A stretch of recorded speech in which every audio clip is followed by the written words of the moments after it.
here in the perimeter, there are no stars. Out here, we is stoned, immaculate. Hello and welcome. This is the C86 show. I'm David Eastaugh. As you know, we love a special guest. This week it's the turn of the musician, singer, songwriter and multi-instrumentalist. It's the one and only Jon Poole, who I spoke to very recently to find out more about life, love, poetry and all that other groovy stuff. Has been in lots of bands, including the Cardiacs, the Wildhearts and Lifesigns and various other bands that you're going to find out about in this fascinating interview. So after several minutes of interesting but casual chat, we get down to the early formative years. Jon, it's over to you. Well, it's funny actually because I just caught the 60s because I was born in October 69. So I don't remember it obviously, but I just caught it.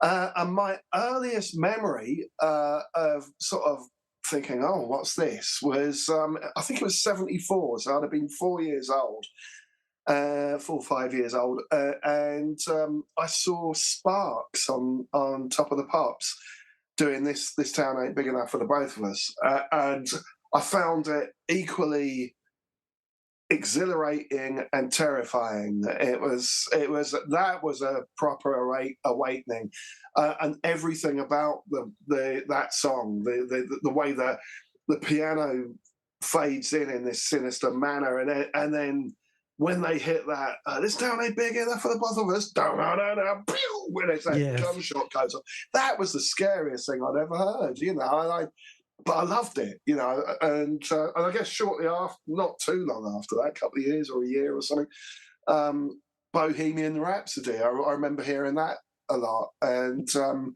but the first thing that I actually bought with my own money and really got into was I was heavily into the more kind of funk side of the disco stuff that was going on. So 79, I became a huge Chic fan. Yeah, and my first single was "Good Times," which ended up being a bit of an influential bass line, I guess. So well, absolutely, yes. It was. It's quite interesting, isn't it? And I guess during that time there was people like Edwin Starr, wasn't there? And the Philly sound. I loved Heatwave. And Earth, Wind and Fire, and what Michael Jackson and the Jacksons were doing at the time, because Michael was doing Off the Wall at the time, which I still to this day think is an amazing album, and I love those kind of Quincy Jones productions as well. So I loved all that stuff, and to the point where I felt like. I don't know whether you call this inverted racism or something, but at the time I was so pro-black music that I thought, black people are much better at doing this than white people and stuff. And I was only 10 years old. I was daft, But it wasn't until, weirdly enough, the Police came along that Can't Stand Losing You, and I was like, oh, what's this? And I thought it was punk. That to me, that was punk. Like this kind of. Very Caucasian to what I was used to, stuff coming along, but I just fell in love with it. And then that sort of awakened a bit of an interest in post-punk, I guess. And then eventually I went back and did the whole Pistols Clash thing. Yes. All that. I was a bit too young for punk myself, so I have to confess. Even though, and also I was born. I love things like Pill and Wire. God, there's loads of these bands.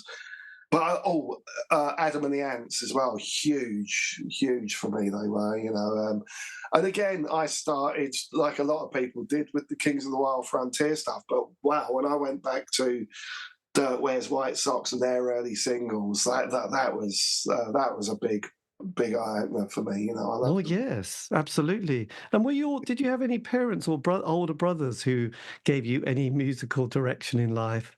Yeah, just a bit. I was the youngest of 6 kids, and my mum and dad. My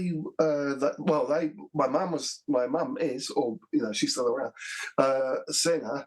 And my dad was a pianist and band leader, and they used to do a lot of kind of music hall and Amtram sort of pantomime stuff and all that kind of thing.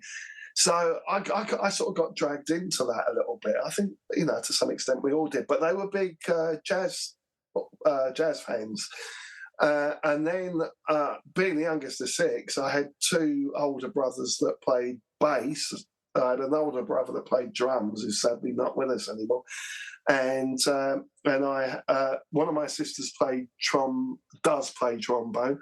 The other sister was playing the flute, and she just didn't get on with it. So she's the only, I guess you could call her a non-musician, but she's got a musical ear, and she used to buy great singles. Yes, blimey. When she could, like funny stuff like Wild Cherry. She bought the Spark stuff as well, but Wild Cherry play that funky music. Oh, I was going to mention, yes, that classic. Yes, Yeah. God, that's incredible. You could have been the Osmonds there for a moment, couldn't you? Yeah. Well, yeah, and the background was very much sort of jazz based. Really, it was like my brothers were very into kind of jazz fusion and funk and stuff like that. They weren't in, none of them except for me got into the punk thing. That was something I found on my own, really. So that sort of cast me out a little bit, but great. I think it's good to have. Yes. Oh, right. Did you get into people like Weather Report and yeah, Jaco absolutely. Pastorius? Yeah, I still am a big fan. And I remember in the 80s there was Stanley Clarke, but we were very excited with Stanley Clarke, weren't we? Oh, yeah, again, I love Stanley Clarke. His 70s albums I thought were great. Particularly Journey for Love is a big one for me. But Weather Report did two albums that meant a lot to me. Heavy Weather was good, but by a slight inch, I actually prefer an album called Black Market, which I think is a fantastic album. Yes. And did you get kind of excited with the early years or during the mid-80s? I remember being obsessed with Jon Poole. He started playing rap music and they started sampling people. Yeah. I remember Grandmaster Flash did The Wheels of Steel, didn't he? And they had Good Times as a sample. Did you start picking up on that scene? Absolutely, yeah. In fact, it started with me with... now, I can't remember which order this was in. It was either Rapper's Delight, because it used the bass line from, or in fact, the backing is Chic, Good Times. Yes. So, of course, I was going to be into that. But I also bought a single called Christmas Rapping by Curtis Blow. Oh, my God, yes. which also had the music was very, very much kind of a nod to that track. And it got me really interested. I remember the B-side of Christmas Rapping was called Do It Yourself Rapping. So I recorded myself, I learned the rap and then recorded myself doing that, which is hilarious. And my brother Ed picked up on it. He's a bass player, and he picked up on it, and I think he recorded me doing it. I wonder if that tape still exists. Yeah, but anyway, on a trusty TDK D90. Oh, it would have been. Yeah, absolutely. Yeah, he recorded it on a Ghetto Blaster as well. So it was, but no. And then when Electro came along, in fact, I really liked Malcolm McLaren's single, the Buffalo Gals thing. Yes, where he took kind of different cultures and mixed them together. I loved all that because I liked. When that was what was great about Adam and the Ants, the way the fusion of different styles, where they could be as bold as to take the Burundi beat and mix it with I don't know, a John Barry or Ennio Morricone soundtrack, and I love that, and I think that Malcolm did that with Buffalo Gals. It's basically it's like electro hoedown, isn't it? Sort of, and it's. Yes, well, I think they had sort of Marco Peroni there as well. So by their second or third albums, which had most of the hits on, they brought in that kind of Roxy music, Bowie, glam. With that kind. Amazing. Yes. I think a lot. I never understand it when people say, "Oh yeah, but they sold out and went all pop." I'm sorry, but I fail to see how mixing the Burundi beat, Roxy music, Bowie. And Ennio Morricone, John Barry. I fail to see what's commercial about that. They lucked out, and somehow it caught on. Yes. But there's nothing remotely commercial about the music they come up with. It is mental. Even the Prince Charming album is mental. Yes, and actually, I quite like the Bow Wow Wow, because they had some quite good rhythms as well. Yeah, absolutely love Bow Wow Wow. They were, yeah, again, they were huge. They were really huge for me. Yeah, you know, bless old Matthew Ashman as well. He was great, and you know, of course, Dave Barb's drumming, and Lee Gorman. Yes. He was amazing because he was really into Stanley Clarke, so he could do all that slap stuff, but he had this really fast picked technique that I quizzed him about. I met him once, and I quizzed him about it, and he said, look, I know this sounds a bit crap, but it's a bit like the what do they call that? The martial art tremble thing. I can't remember what it's called, but he said it's basically you sort of get your hand to kind of move very easily and with no tension, I think. Right. Did you then also get into people like Mark King and Level 42? Did that sort of... Yeah, because my brother was he was at one point he was the only white man in town who played slap bass. Right. And then along comes Mark King, and it's like, oh, there's another one about. And Level 42 ended up getting my brother's band to support them. And my brother's band were, again, a kind of Brit funk, jazz funk sort of band from that time. And my brother was and is an amazing bass player. And so I was immediately introduced to Love Games, I think was the first one I heard, and those albums as well. And I was really into them. Yeah. And I was massively into all of the new romantic thing as well. So I loved Japan were my big thing, although they were sort of pre-new romantic really. But I liked all that. I guess if you like the bass, Mick Karn's bass line would have been, quite a interesting thing to follow. It was everything. It was the first time I knowingly heard a fretless bass. I wasn't sure what it was when I heard it. It was like, is this a trombone or something, And it was Quiet Life was the single I heard. Yes. It was the bass that dragged me in initially. And then I realised what a strange band they were, because nothing about the way that any of them play was orthodox, and it's not learned. It comes from instinct, and it's really they're not obsessed. They're not preoccupied with technique or anything boring like that. And I never was really, but much to my detriment. But I really value how ideas sometimes outweigh technical ability. There are some great musicians out there that are very technical, but there are also some amazing people.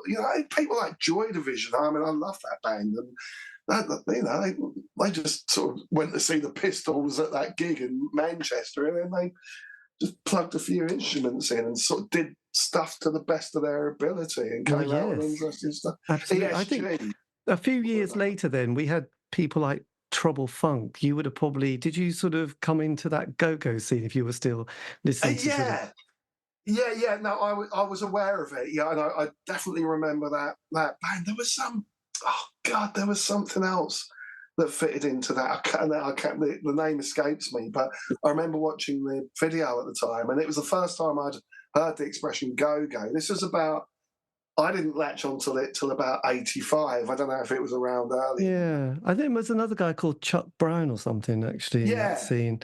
There was the NME who used to do really good cassettes, but they also did a couple of vinyl albums, and they did a go-go compilation, which I sort of went and happily bought, because it was always kind of, like you mentioned Street Sounds, those Morgan Khan compilations that came out. Oh, yeah. And they were very handy because they basically picked the best song that those bands had recorded and put it on. I can't remember which number it was, but a friend of mine lent me one of the Electro albums. So it was 1, 2, or 3. I can't remember when, but it was 83, and it was the first time because I think I'd already heard The Message, right? But it was the first time I ever heard White Lines. Right. And it was like straight away. I was like, that fucking bass line. It was just so good. And I didn't know that they had taken that from a band called Liquid Liquid. Do you know? Oh, that's right. Yes, from New York. Yes. Yeah, well, there was a mutant funk scene in New York, and again, there's a band called ESG that I absolutely love, that were very much part of that. Do you know that band? Yes, I do, because they were all on this particular label, which I've interviewed the guy who did it, called, is it OZ Records, SE Records, or something like That that? rings a bell. That rings a bell, yeah. And so there was a whole load. There was God, there's a woman who did a brilliant version of Fire. Because the New York kind of post-punk scene was kind of like that James Chance and Lydia Lunch and various kind of, it had a bit of a jazz fusion, Latin American vibe within a kind of very kind of staccato guitar, sometimes quite funky and sharp. Yeah, very much so. I Yes. mean, one thing that really interested me about ESG was the fact that they were brought up on the projects in the South Bronx, these girls, and I think they got in Tito, who was their cousin, the bloke on percussion. So that's your token male member, and they just did this.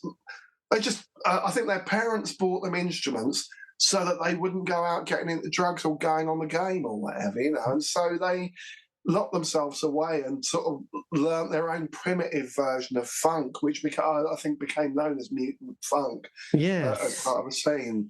Simon Reynolds writes about it in his brilliant book Rip It Up and Start Again, which is all about the post-punk scene. But what was interesting about them is how they ended up coming over to England to record with Martin Hannett. Oh, blimey. So it's got so the sound of it has got that kind of post-punk sort of Joy Division Pill sort of sound, but it's these girls getting down with their bad self. My God, it's quite interesting because most people during that kind of 80s period who recorded with Martin often mention, well, to be honest, Martin didn't do a lot, but the engineer had to take over because he was normally laying on the floor somewhere, sort of recovering. So I don't. Yeah. So they probably did quite well if he was really with it, because he sounded like he was losing it. The funny thing with all of that is that there is still a Martin Hannett sound. So yes. I wonder how much of it, maybe that's part of his technique, is to be as unreliable or relaxed, in the same way that what's his name, used to pull a gun out. Yes, Phil Spector. Phil Spector, yes. Sorry, I can never remember that man's name, and he's like the most famous producer in the world. Yes. Wall of Sound. But if you met him in the corridor, you'd be freaked out. Well, I'm not sure. I think he's passed away now, hasn't he? So I believe so. Yeah. Who knows? But yes, they were unbalanced times, but great music. One thing that made me laugh actually was there's a band. Do you remember the band Wall of Voodoo? Oh my God, I love them. So do I. Particularly their first album, Dark Continent. Is that got 1, 2, 3 Cool Box and? Oh God, yeah. That's the video for that's amazing as well. But no, Mexican Radio. That's it. Sorry. That's it. Yeah. That's off the second album, Call of the West. Yeah. Tim Smith was a big fan of that album, or both those albums. But I remember reading once that. Phil Spector, sorry, they were recording, quite early on when they were first getting stuff together, because I think their aim was to do film music. It wasn't to be a band. Yeah. And Stan Ridgway sat there at the desk, and one of the roadies or their mate or something said, this is, the way you're piling this stuff on, it's a bit like the Phil Spector Wall of Sound. And then he just went, more like a wall of voodoo. And that's where the name came from. Right. Because it's such a great name, Wall of Voodoo. Oh, God, absolutely. Yeah, no, there are just so many amazing bands. I think and weren't they an IRS band as well, when Miles Copeland? Oh, that's right. Yes, Miles had signed them, and yeah. They were good, but I don't think they ever... Yeah, I mean, they did. I mean, Stan's still doing bits and pieces, actually, if you look him up. He's still about, and various other members of that band. I bought the album that he did that had Camouflage on it, and I loved it. Because I loved the single that he did with Stuart Copeland that was for the Rumblefish film, Don't Box Me In. Oh my God, Francis Ford Coppola. That's it, yeah. I love that film as well. It's got great... You get Tom Waits in there as well, yeah. Yes, well, that was Rumblefish and Outsider were those two films with Matt Dillon, weren't they? And Mr. Rooney is his brother, and I just remember that it was all moody and they were looking at goldfish symbolising their own trapped lives. I don't know. Well, yeah, that was lovely, that wasn't it? And it was all in this lovely, gorgeous black and white, really vibrant looking. But the only thing that was in colour were the fish. The fish. And then the moment where there's a shooting and it all just flashes into colour for a second, you know. Oh, they were great notice how I didn't let on who got shot there for. It's a spoiler alert. I can remember bits because I was a little bit captivated with that whole vibe and scene. And then there was those other films, Ginger Moose movies, which might have been a bit later, Down by Law and Stranger Than Paradise, that featured. Oh, right. Yeah. That featured, I think, various. It could have been Tom Waits in those as well, actually. And I think John Lurie, who was a jazz saxophonist in New York that we all loved, even though it was really hard work to listen to. But something, I think it was something like the Jazz Lizards or something. I don't know. They were. Oh yeah, that rings a bell. It might. David Lynch was very big, but in Cardiac's world, David Lynch was huge. You know. Oh yes. Well, you had Eraserhead, didn't we? And the grandmother was a huge influence. Cardiac's, when I joined them, we did one of the first things I did with them was we went and shot a video, and I remember I had really bad flu, and we did it on a Super 8 camera in the rain in some park in Kingston or Surbiton or something, and I just remember that we were all crawling around on the floor barking. And then Tim told me that he said, "Oh yeah, I sort of got the idea off The Grandmother, which is a David Lynch student film, I believe." And when I eventually saw it, I was like, "Oh my god, it's exactly the same," because he also put the blue tint on the on it, which really gave it that vibe sort of thing. But yeah, so I'm skipping ahead here because I was going to say that in the mid '80s, around '85, and this is the funny thing, Marco Peroni once said, you could split the '80s into two halves, pre-Live Aid and post-Live Aid. And post-Live Aid, it was all over, which I thought, yeah, fair comment, because there were some pretty interesting singles in the charts in the first part of it. You had things like Laurie Anderson, No Superman, or Ghosts by Japan in the top 5, interesting stuff. But it definitely, as it got to the mid to the late '80s, it became littered with Johnny H. Jazz and fucking Curiosity Killed the Cat and all that nonsense. And that was when initially the first thing I did, rather than go indie or alternative, I discovered Frank Zappa. Right. That was life-changing. I was over at my sister and brother-in-law's house, then brother-in-law, and they played me they had on Betamax a cassette from 1980, a Betamax cassette from 1980. It was 1981 Halloween gig. So the band was Steve Vai was in the band. It was that era, right? And I had never heard music like it. I didn't know really that it was possible to play stuff like that. Or to me, I thought, well, it sounds improvised. But it can't be because they're all playing it in unison. And then I twigged, oh God, this stuff's been written, and they've got these superhuman musicians to play it. And the thing I noticed about it wasn't kind of wanky. It wasn't like muso-y, it wasn't just there as a show off to each other and their mates, as one person once said.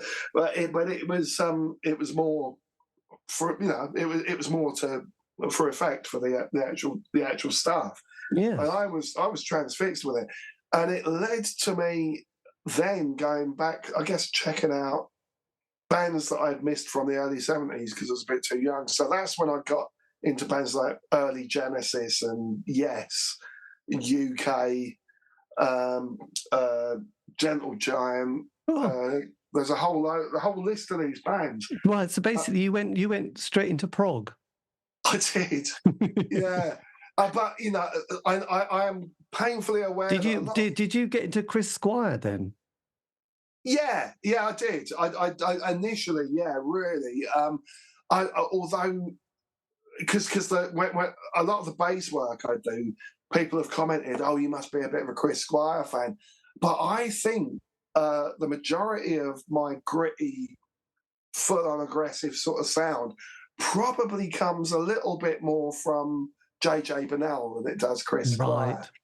But then there's all other stuff chucked in. There's so many melodic sensibilities that I got from people like Colin Moulding out of XTC, who are one of my favourite bands, well, if not my favourite band, but I love XTC. But yeah, Colin Moulding, and I guess all of the people we mentioned, Jaco Pastorius, Mark King, but sorry, Mick Karn, but if you imagine those things played with a sort of JJ Burnell attitude, I think that's pretty much. Yes. So when you got to, so by 75, 76, Live Aid, was that, you were 16, 85. did you?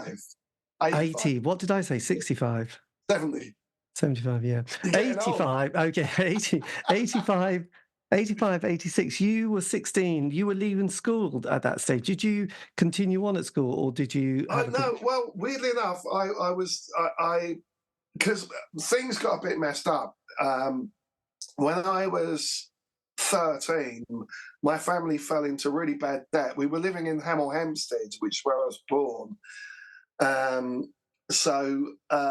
we knew we were going to have to move away in order to cover our debts. We ended up in glorious Milton Keynes,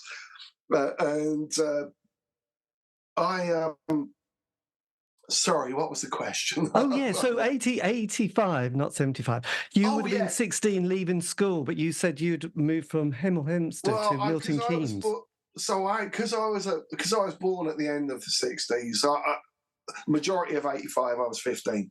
I planned to leave school when I was 16, but I started this new school in Milton Keynes, and I had a very encouraging, although I didn't take music as a subject, I had a very encouraging music teacher. There was a very encouraging music teacher there called Neil Davidson. Absolutely lovely bloke. And weirdly enough, he showed up at one of my gigs about a year or two ago. And it was so amazing to see him. This lovely, lovely guy. And he was very encouraging, got me playing in kind of school bands, going out representing the school, doing entering competitions and stuff. And at the time, you have to bear in mind, I had this back combed hair and a mullet, so we were playing, I guess, the sort of pop music of that era. Did you look like John Taylor from Duran Duran? I wanted to look like Nick Rhodes. Nick Rhodes. That's what I was going for. I like Nick Rhodes because he was a David Sylvian fan, and I was a huge David Sylvian fan, huge fan. So yeah, I was all like blusher and lip gloss and blue eyeliner and blue mascara and eyeliner and all that stuff. I was well into all that. Nice. And I wore some horrible clothes, like tiny little white shoes with pink socks and flecky suits with. I had a shirt that was kind of like satin. It was blue satin. Really, wow. And it's all real garish sort of stuff with a leather yellow, light yellow tie. Nice. I just look like I don't know, like a reject from Breakfast Club or something like that. Yes, well, or sort of rummaged through David Bowie's 1983 wardrobe, I suppose, from Sirius Moonlight tour. Completely. Ah, that's it. Same dancing as well. Yeah, I suppose you would have looked a little bit on that, not yuppie, but that kind of that post-new romantic kind of. There was a touch of that. Oh, I suppose there would have been the yacht rock world, wasn't there, with the sort of pulled up sort of jacket sleeves and bits. Yeah. Oh God, yeah, all of that. Although it wasn't, I don't think it was called. It wasn't yacht rock kind of coined in the last 15 years. That is also very true. I think they have just coined that. And bizarrely, though, you mentioned Michael Jackson because the members of Toto appear quite a lot on his album Thriller, and they write quite a couple of the songs. So it's quite interesting that they got sort of hoisted in there. So a bit of yacht rock does appear in. Oh God, yeah. No, I liked a couple of their singles. I really loved Steely Dan, still do. Thought they were great. Rod Temperton out of Heatwave, Cleethorpes Finest. He wrote a lot of stuff for Michael Jackson. Oh, Gary Newman. I'm a huge Gary Newman fan. Yes, well, Unashamed. yeah, no, absolutely. He's yes, he's come back in favour, which is good. He had Yeah, he that's had a right. tricky period, didn't he? Really, but Oh, absolutely. that's Yeah, the he '80s did. for you. It I wasn't. stuck with him. I stuck with him though. Yeah, but I love those Tube My Army albums. Those first couple of ones. It's great. Yes, his Mad Max image was quite a hard one to kind of ignore, wasn't it? Really. Everyone hates that album, Warriors. I like it. Yeah, And well, it's good. I like the one before it, I Assassin, the one with Pino Palladino on it. Yeah. And Chris Slade out of AC/DC played drums on it as well. Oh, nice. So look, so you stayed at school then for A levels. Oh, well, no. What it was is that that's what I was going to say is that I wasn't because of the upheaval. There was an upheaval in my family where we had to get out of where we were living. But for about 5 months, I went and lived with my sister and her then husband in Holland.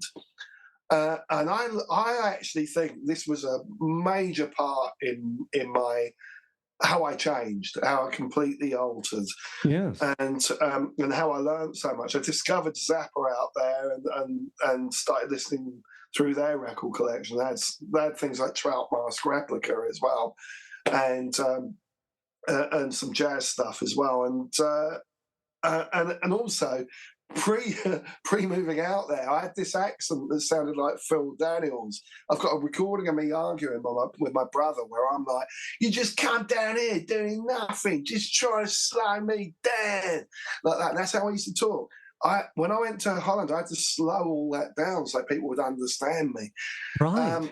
But it meant I had this great musical education, and I would sit and chat to my sister and my then brother-in-law, and I'd learn a lot of great little bits, and by the time I got back to school, I mean, my schooling was messed up. Oh, that's right, and also before I left Hemel, my dad had a stroke as well, and that had sent me but I'd gone off the rails a little bit at school, stopped giving a shit, and so I sort of, my schooling suffered, but it was strange because I used to have posh girlfriends, Right.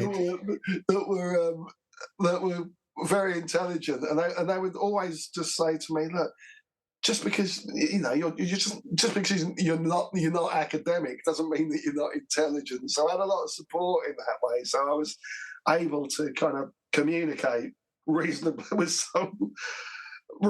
eloquently. It's all right. And I think my schooling suffered, but this great teacher, Neil Davidson, the music teacher, said, "Look, you need to stay on for the sixth form because we're getting in a load of 4-track equipment. So 4-track recorder. I think they got a DX21 and a sequencer and a RX21 drum machine, and basically he found a loophole in which I could stay on and do this weird course that was about preparing you for leaving school, and I just spent all of my time in this studio and learning how to use it, and then occasionally teaching some of the younger kids how to use it as well. So so I stayed on for 1 year of the sixth form. So I was 17 when I left school. Right. So I did the sixth form, but I wasn't academic at all. No, but then. So did you? So your first band, was that Ad Nauseam? I don't know if that was my first band.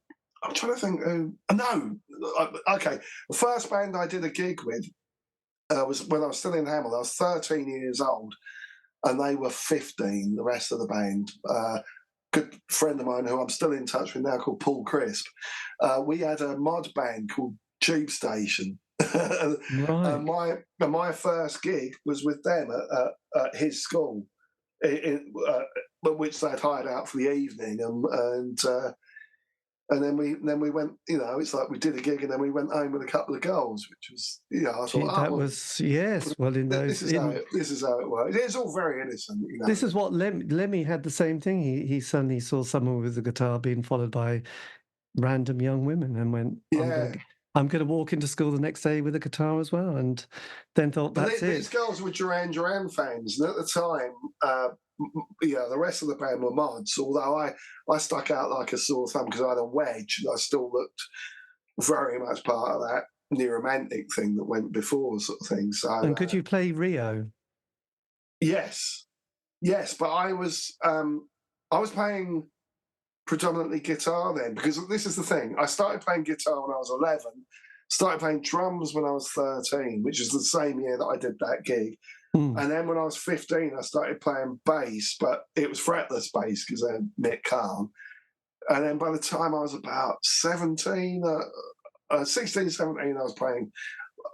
I started dabbling in keyboards from the age of 14. So, and to be quite honest, I didn't want to play live. I wanted to be a recording artist like David Eastaugh. Yes. And I wanted to never have to play live, to just sit there and record stuff on my own, playing everything myself. A bit like Prince meets Brian Wilson. Yeah, well, that's really kind. I'm so glad you didn't say, what's his name, Tubular Bells bloke, Mike. Oh God, yeah. This is true, actually. Yeah. Oh. Oh, that's very, very kind of lovely of you. Very kind. So you were getting to know the studio though, weren't you? Which is kind of an important thing to do. In a very small way, and to this day, as things have progressed, I have a very, very limited kind of knowledge of a program called Logic, right, which I was kind of dragged into kind of doing. Really terrified, but kindly kind of given to me by a guy called Willie Dowling, and he was just like, you've got to learn this. So I've got a limited knowledge of it. I can record bass for people now, so I can do sessions. I can record bass and vocals and any kind of live instruments. Really, I still haven't quite got my head around the MIDI stuff. Yes, but that'll come. I want to learn it. I do want to learn it, but I need time to learn it. You also need someone who can just push a button when you get a bit stuck, so you don't sit there for ages. Yeah, an engineer would be perfect. but certainly when it was tape and stuff, and then going on into the mid-90s, I was very much around recording gear and stuff, and so I think I progressed onto 8-track.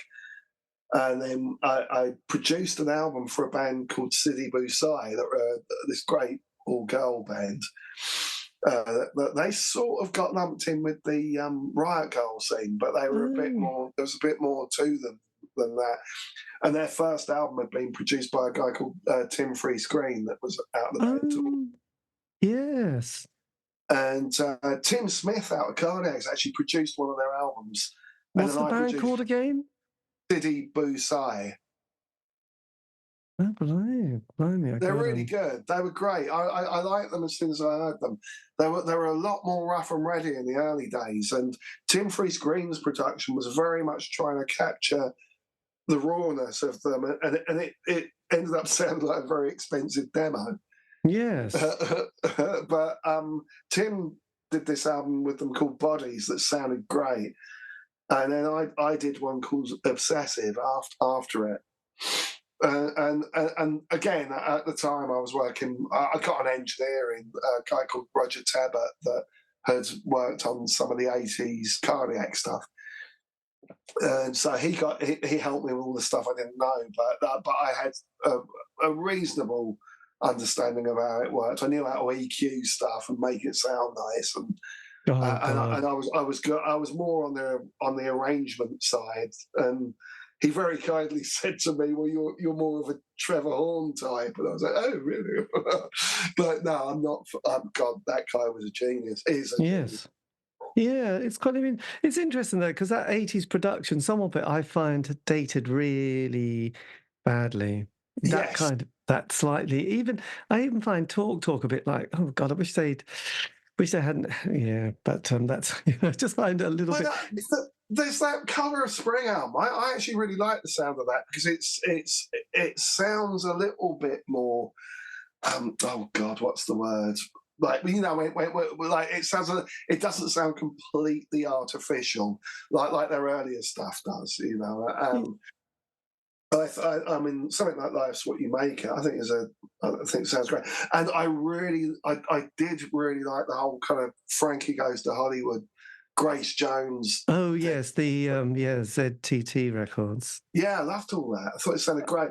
But at the same time, I hated things with like Linn drums. There's a drum machine called a Linn drum.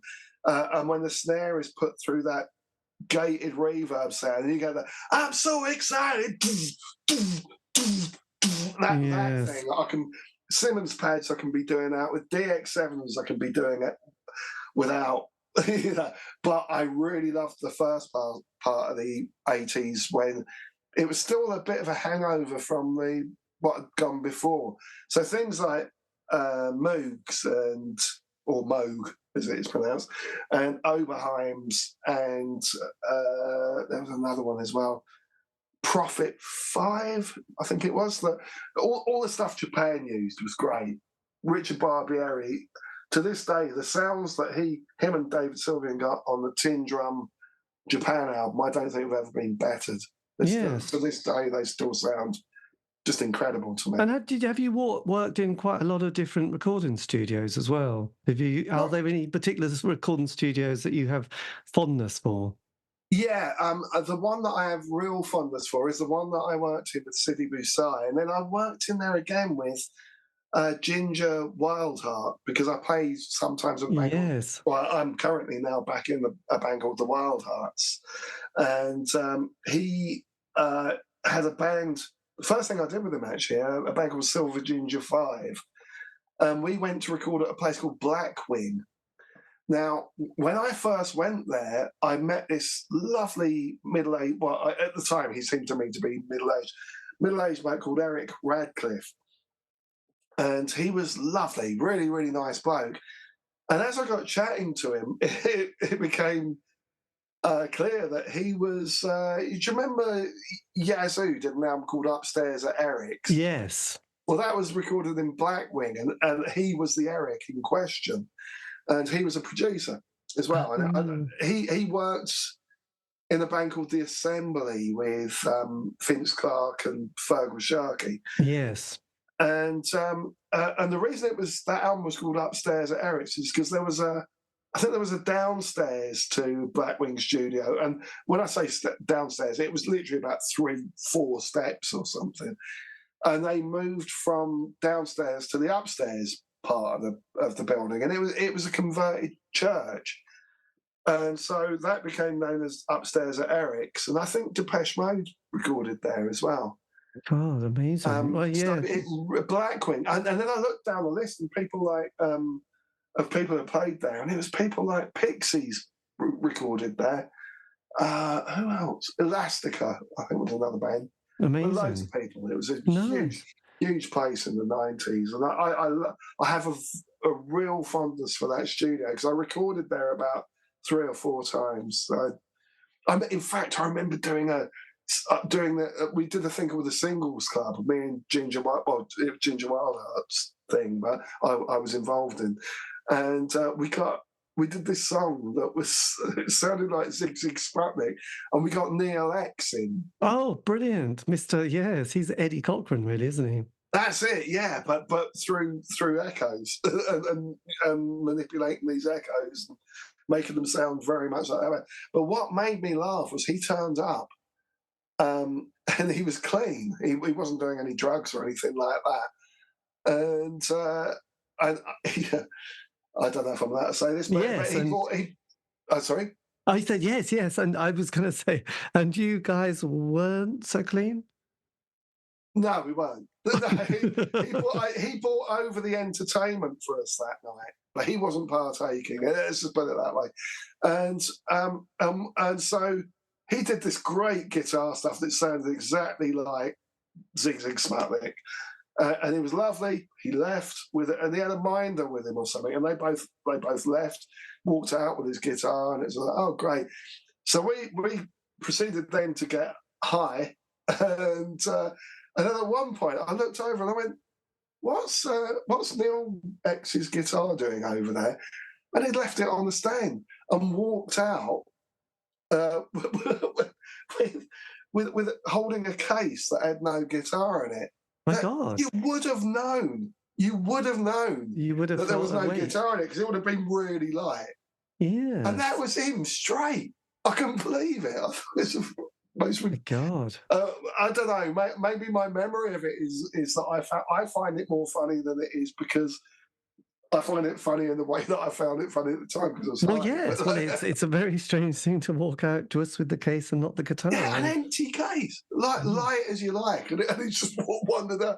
But it was how long it took us to actually notice that there was this bloody beautiful white Gretsch guitar that he had. And it was the iconic guitar that he used with that band as well. And I was just like, how did anyone miss that for the last 4 hours? So did he have a slightly, not embarrassed, but a phone call later saying, not by any chance, did I leave it something? That must have happened. That must have happened, mustn't it? That kind of, did I leave my coat with you? No, just a very expensive guitar in the corner. So dear old Neil X. Anyway, he's rocking. He was great, yeah. He's a nice guy. So how do you then navigate the late 80s and into the 90s at this stage? I mean, musically, things all change, because suddenly ecstasy comes along, and the dance scenes happening, the Hacienda, Primal Scream, Happy Mondays, Stone Roses, and then you had grunge coming in. How do you navigate this kind of musical shift? Well, it was a funny time. It's only in hindsight that I really appreciate Happy Mondays. I think they were brilliant, that band. And I just didn't get them at the time. But I do remember in '87, I was so fed up with chart music, and I met a bloke called Andy Allen that I'd actually been at school with. He knew me, but I didn't know him, and he'd already left. And this was right just before I left school. And this bloke is an angel. He's the life changer of everything that ever happened. So I was over in this bedroom with another friend of ours, and we were sat there listening to music, and he went, "Here, have a look at this," and showed me this record, and it was the Big Ship EP by Cardiacs. And I took one look at what they looked like on the front, with all this kind of weird smudged makeup and stuff. And I found it disgusting. I was appalled by it. And I thought, oh, look at them. And Sarah, particularly the sax player, looked horrible. And they're all doing these kind of weird faces and stuff. And I didn't know what to make of it. I was appalled by it. He went, well, check this out. And the first thing he did was he put on side 2, first track, and it was Tarred and Feathered was the song. And the minute it started, I was like, oh my God, somebody's actually doing this in the 80s. And to me, my initial thing was I had little bits of Gentle Giant and Frank Zappa in it, which now I haven't got used to the stuff. I realise there's something other about it. But yes, initially I'd never heard, well, I'd only previously heard music that complex from the likes of Zappa and Gentle Giant. And so I was really, really like, wow. And then he went, oh, well, they were on the Tube, and the British music show, yes, TV show. So we went downstairs, and we were sat there watching the video to this song. And I was like, this is just incredible. How are these people doing this? And it just changed everything. That moment. It really, really, it's that seed. The seed that was sown then was so strong, because he said, I've got a friend called Bob Leaf. I think you should meet him and you should work together. Bob Leaf became the drummer in Cardiacs later on. And even things like, I don't know, there's so many of these things. Yes. to go into a lot of them. But yeah, that was a life-changing moment. And he played me Stump at the same time as Oh well. my God, Stump. We love Stump. Yeah, well, another amazing bass player, Kev Hopper, a fellow, because I got a Wall fretless, which is the same bass that Mick Cullen uses. He's a fellow Wall player, but I thought he was incredible. And what I liked about that band was that he was this incredible bass player, but they had this sound that was almost Beefheart-esque, and I loved the strange yanking on the strings that the guitarist used to do. With quite a clean sound and using the whammy bar and this odd singer, and I thought they had a great sound, that band. So I discovered Cardiacs and Stump on the same day. Blimey, that is a good double bill, isn't it? Yes. Yeah, absolutely. Charlton Heston, Put Your Vest On. Yeah. That was such a classic. Tupperware Stripper as well was another classic, wasn't it? That was on that EP that my mate had. Yeah. Bogshed, yes. There was a lot. There was Big Flame, Bogshed, A Witness. Can't remember. There was a few bands that Jon Poole really was. He introduced us to. So well, yeah. There's a friend of mine, Rodri Marsden, who he's done some great stuff. He went on to play keyboards with a band that we'd both loved when we were younger, Scritti Politti. So he played with them, but he was into bands like Stump and Bogshed. I can't remember the point of what I was saying now, but no, it's gone. What were we saying? I was just saying that there was that period in the 80s. I remember Jon Poole picking up on a whole load of these bands like Stump, Bogshed, A Witness, Big Flame, sort of sort of slightly scratchy, and obviously the Captain Beefheart thing, and just kind of musically. I think people were, at that point, there was a lot of people who were unemployed or just claiming job seekers allowance, enterprise allowance schemes, and were just being subsidised on that, and then could just kind of form a band and, get played on the Jon Poole show and get a session on this, Maida Vale, and it kind of kept the 80s rolling, because we all thought it was all going to end terribly with a nuclear war or Chernobyl or something. So there wasn't a career kind of like, yes, we must do it. And during that time, we all watched the Two Tribes video, didn't we? We did, yes. And then there was all those grim things like, I don't know, God, there was that cartoon book. Was it Raymond? Somebody did one about When the Wind Blows or something. Oh God! That was grim. Do you know what? I've made a point of never seeing that, because apparently it is just completely upsetting and devastating. Yes, it's it freaked my brother out. I remember my brother Rich. He got so freaked out by it, and I vowed I'm never going to watch this, because it's gonna mess with me for the rest of my life. Raymond Briggs, wasn't it? Raymond Briggs, yes. Yeah, he did all the lovely stuff like the Snowman and Father Christmas. Oh yes, Father Christmas, yeah. And then he drops that on us. I think Fungus the Bogeyman. Yeah. But yes, When the Wind Blows. So how do you then enter into the world of the Cardiacs, apart from hearing them with your mate in '87? Well, this is the thing. He then introduced me to Bob Leith, and we became like inseparable for a long time, and we formed a band called Ad Nauseam. And initially, I can't remember the stuff we were doing. It was kind of creative pop, I guess you would call it. I don't know. It's very hard to explain what we were doing, but it was influenced by what we were listening to at the time. So there had been bits of David Sylvian and Level 42, but also he got me into Genesis in UK, two bands, and Gentle Giant. Yeah. So we were taking influences from them as well. And then it transpired that we both we were both on the verge of getting into Cardiacs, or get in the process of getting into Cardiacs. And then we started going to see them. And that was another life changer. I remember taking 2 weeks off work, and Cardiacs became the only band I ever followed. Like physically went round. Bob's girlfriend was driving. and she drove me and him round everywhere. And I think in those 2 weeks, I went to see him about 4 or 5 times or something. Blimey, that is dedicated fandom.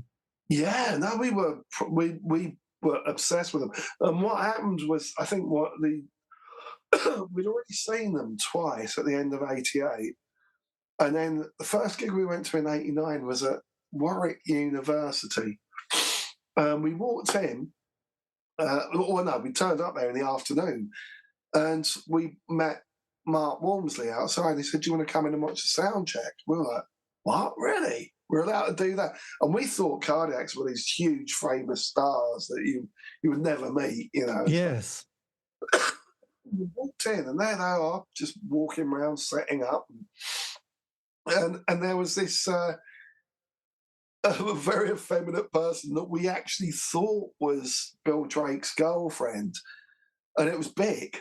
It was really weird, and we didn't know Sarah had left, you know, and then he got up and started sound checking Big Ship with them, and I was just like, oh, well, he must be like a roadie or something that's testing out Tim's other guitar. Sarah will be along in a minute.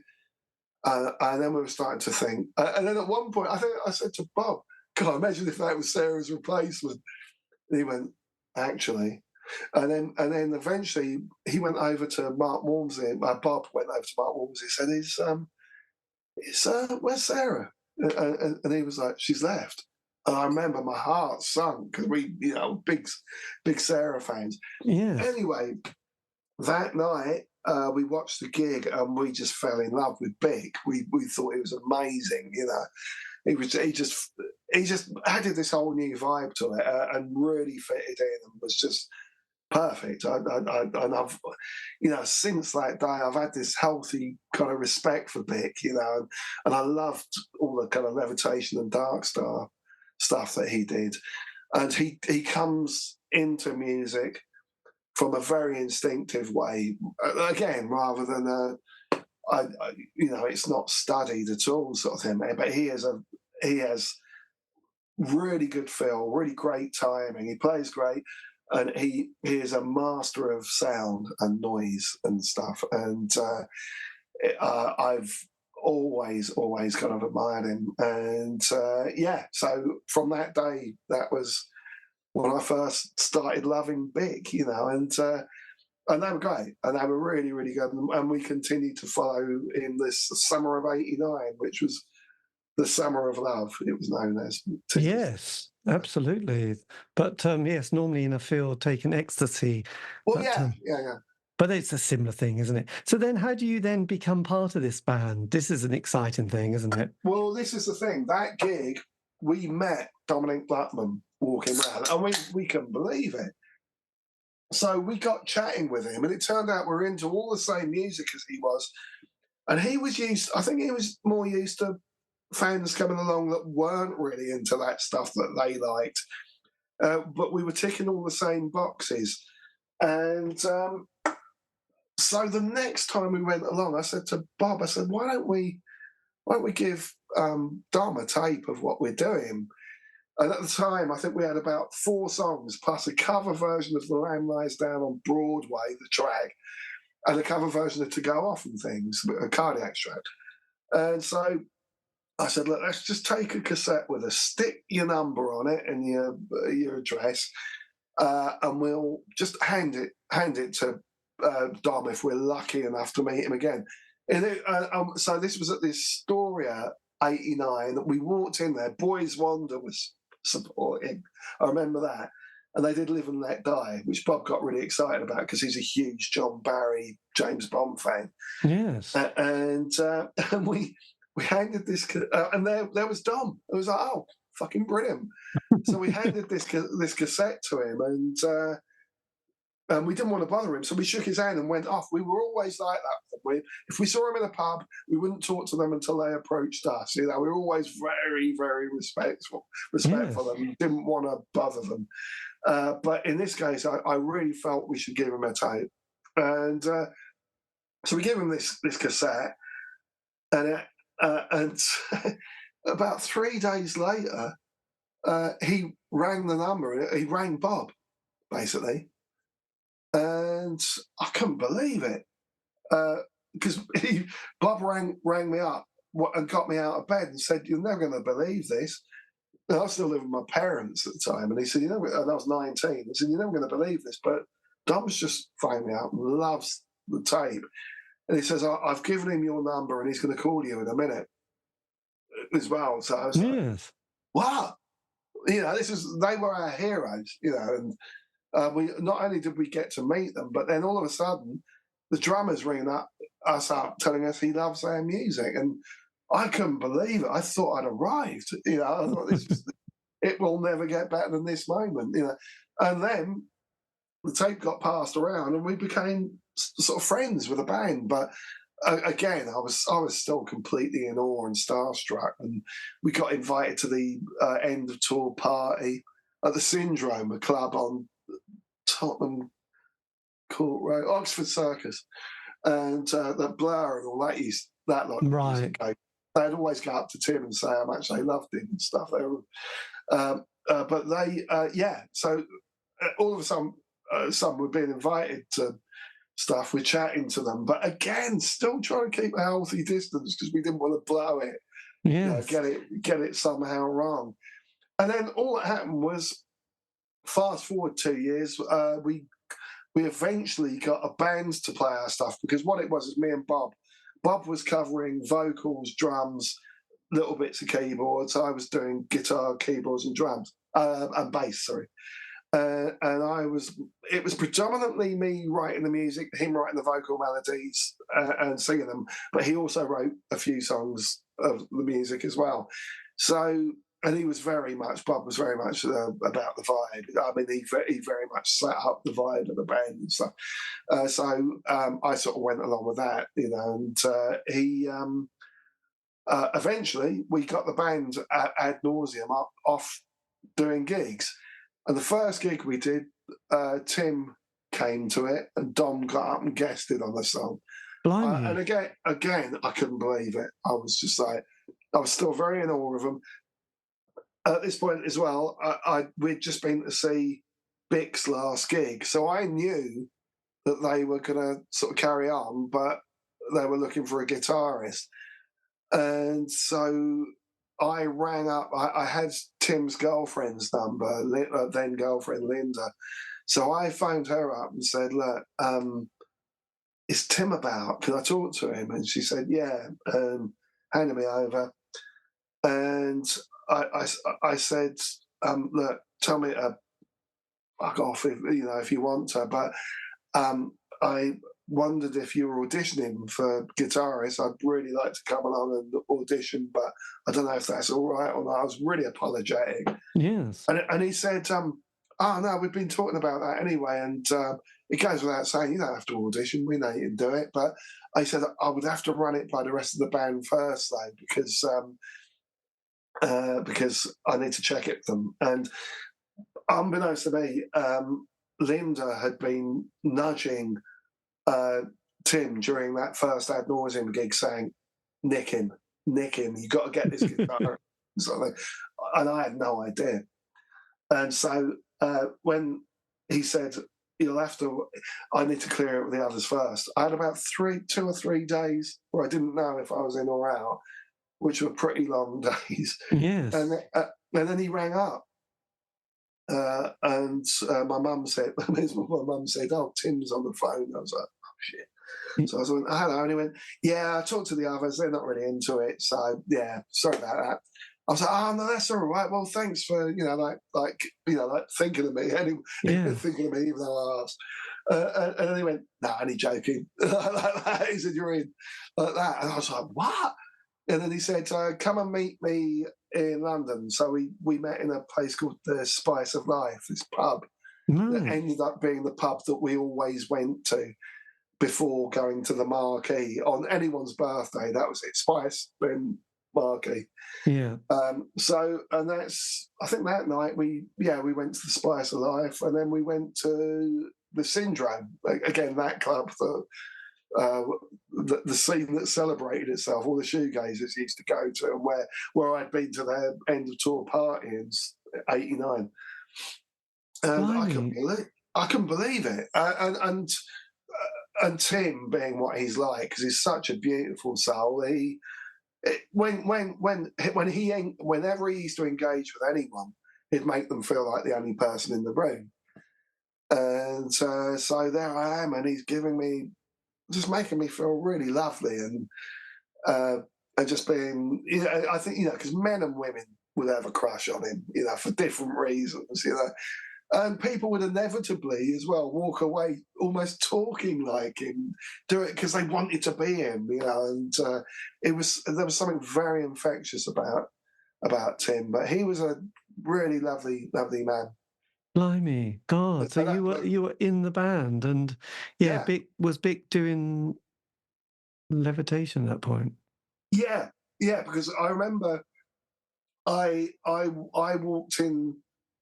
I went to the studio when they were mixing Heaven Born and Ever Bright, which is the Cardiac's album of the time, which Bick played on, but which has a photograph of me on the front of, because they were trying to establish the new band. But it was a bit. I always felt it was a little bit sad for Bick, really, because he always wanted, or he'd got this amazing job playing in Cardiac's, but he just got too busy with levitation to sort of do it anymore. But he did get to play on this album. But I think most people know that he played on it, although I've heard these ridiculous rumours that when it got remastered, people think that there's this rumours going around that I went in and replaced all of Bick's guitars and vocals. It's absolute bullshit. Yes. The only thing I did on that record, and I've said this in interviews before, was that there's a track called March, and it starts off with this sound effect that fades in.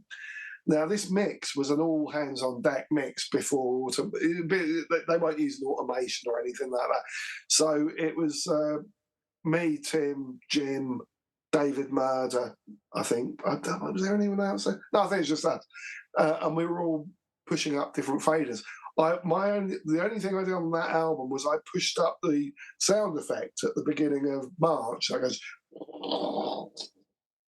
and that's what I did on that album. But I remember Bick walking in when we were there mixing, and I remember feeling a little bit like, shit, I mean, is he all right with this, and he was like, hey, when he saw me and stuff, like typical sort of Bick, loads of energy, something.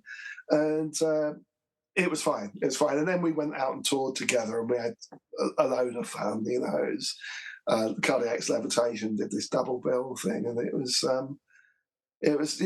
really great. And then me, Tim, Bick, and Dave Francolini, the Levitation drummer, went out and did a version of Bick's old 80s band, Panic Sphere, which he'd done in the early 80s. And we went out and did a version of that band, which was predominantly, we did some Panic Sphere stuff, but it was predominantly covers. Like we did the Devo one, although I don't think we ended up doing it live. But we did stuff like XTC, Crosswires, and Clothes Hoist by what's he called? I can't remember his name. Industrial bloke. Bick loves him. I'm not a huge fan. I shouldn't say that. What was the track called? Clothes Hoist. Like the way you feel like your clothes can stick my head under your eyes. What's his name? I keep wanting to say Scarfish, but it's not. It's not Scarfish. It's Fetus. Oh, Jay Thirlwell. Jim Thirlwell. Yes, Fetus. Who apparently, I hear now, is a Cardiac's fan, which Tim would have loved. Yes. He loved Fetus. God, yes, they were quite a lot to digest, weren't they?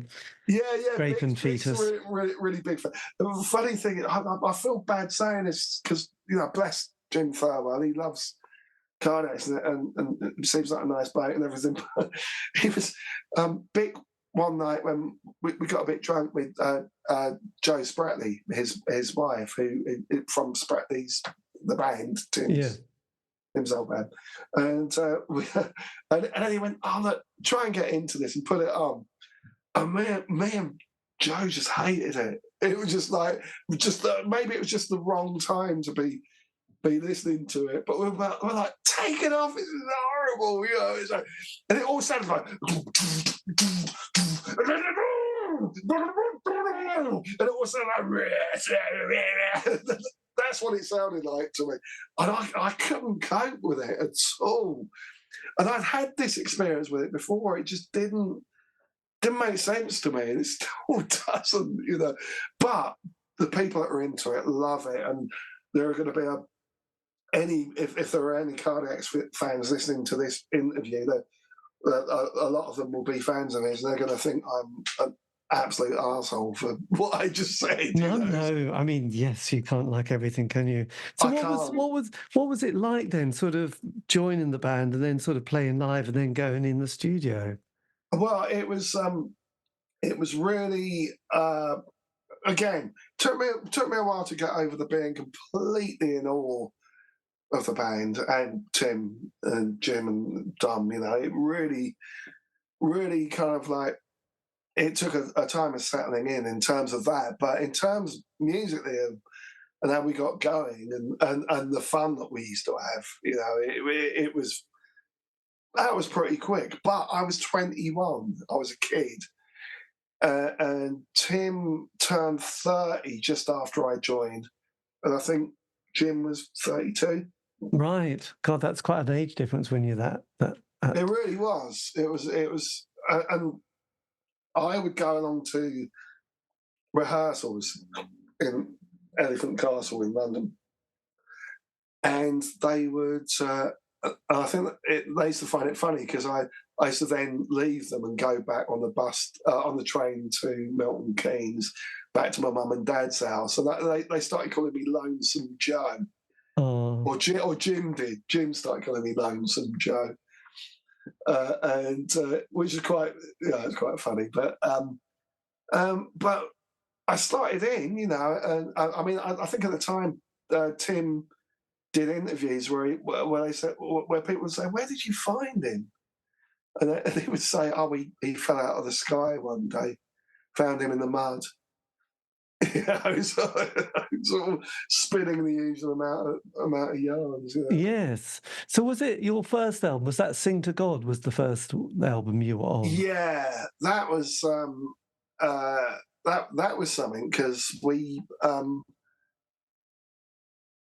that's right. We uprooted all of Tim's recording gear to Jim's house in the country, and we ended up. That's right. It became a real collaboration between me and Tim, because what he would do is he'd play me what he'd done so far, which would be programmed drums, a little bit of organ, playing the chords and tune melodies. So yeah, the vocal melody played and some chords, and that'd be it. And he'd say, "Do what you want." I was like, "Really?"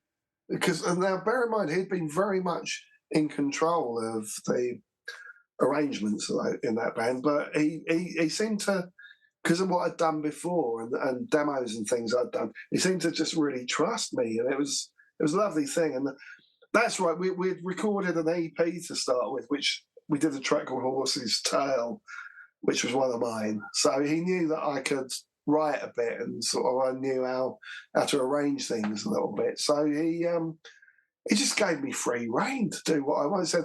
And so I ended up doing all the a big portion of the guitars, and a lot of the bass is on that album as well. You know, which must have been weird for Jim. You know, I don't know how he feel about that now. I feel a bit bad about it in hindsight, but it was just that we were working so fast and moving towards this goal that we weren't even thinking about anyone's feelings. I don't think it was so creative as well. How long did that recording session sort of last? Well, we did 3 songs at the beginning of the year, so it was not January '95. We recorded 3 tracks: Belly Eye, Horse's Tail, and a track called No Gold. Oh, and we recorded Angleworm the Angel at the same time. I don't know if we finished it. But anyway, three of those songs made it onto that EP. And then we went out and toured. This amazing tour with Sidi Boussaï, that band I mentioned earlier. Yes. We had so much fun.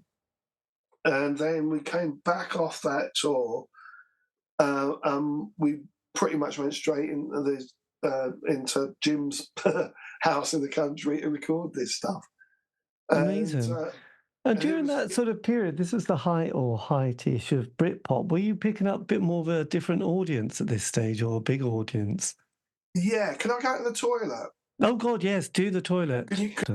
Oh, okay. Yeah. Yes, yeah. Okay, look. So, yes, Sorry, sing to God.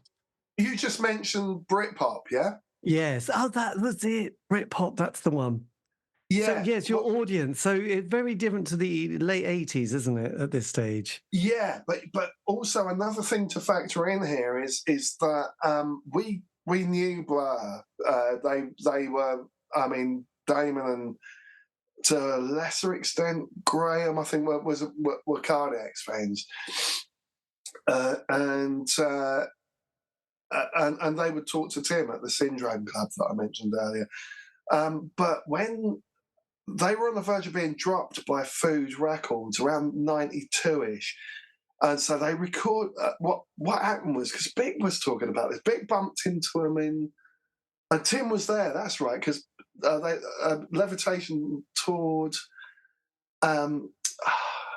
America in about 92. And they bumped into Graham and Damon, and they were both saying, "Oh, we fucking hate it here. This is shit. You know, we don't fit in with this American grunge scene and all this kind of stuff." They said, "We're going to go back to England. We're going to write the most British thing that we've ever written and just go back to the old values of what we used to love when we were kids." And that's exactly what they did. They went back and did this monumentally brilliant album called Modern Life is Rubbish. Yes. Which is one of my favourite albums. I absolutely loved it. But I remember hearing some of the demos. Not demos. I remember hearing some of the tracks as they were being recorded along the way. But I remember when the album got released, Tim said to us all, "Everyone has to go out and look, everyone in the band, go and buy the Blur album. We've got to support Blur because the Food Records are talking about dropping them." And this is mental to think of at the time. So we all showed our support of Blur by going and buying their album. And I remember getting it home. I'd heard a few tracks already, but wow, I thought the songs were brilliant. It reminded me of, it brought back elements of things that I'd loved, because I quite like the jam and some of the moddy stuff, and the post-punk thing as well. So the Wire thing was good with me. And there was... But also it had elements of like Madness as well, and things like Sunday. Yes, and the Kinks as well. And Kinks, oh God, Kinks were huge for me. I'm always, I love the Kinks. And the Who as well, I love the Who. So did Tim, so does Bick, you know. But yeah, that was a huge album for us. And I remember when we went and recorded Barley Eye, which ended up on Sing to God. Definitely the guitar parts and the bass parts and the arrangement. In fact, I came up with the whole thing at the beginning where it starts off and sort of stops for a second and then goes on. That was all influenced by Blur's Modern Life album, you know. And then along comes Park Life, and I think I know it gets a bit of stick for being a pop album, but I love that album. I think it's amazing. And when we were recording, and then I subsequently got into Elastica because I like the whole cheeky ripping off thing, but they still had an undiluted sound of their own, which I really liked. But when me and Tim were in the middle of recording Sing to God, there was a moment where Matthew Cutts, who he had worked for the band, he was Sarah Smith's brother, and he had sent Tim a copy of Supergrass's first album, I Should Go. Right. And me and Tim whacked it on, and straight away we were into it. And I was like, oh, look, there's a bit of Tommy there. Because we're both really into Tommy and Sell Out by The Who, you know. And so, yeah, I was definitely switched on. Out of the whole band, I was really switched on at the Britpop thing. And I know it became a bit of a dirty word, but I didn't care. You know, I like the music, and it brought back some spirit of the post-punk thing that I'd really, really enjoyed. You know, even elements of Adam and the Ants and Wire and all those bands. You know, it was great. Yeah. So yeah, and then we ended up. Yeah, that was the funny thing, because we ended up supporting.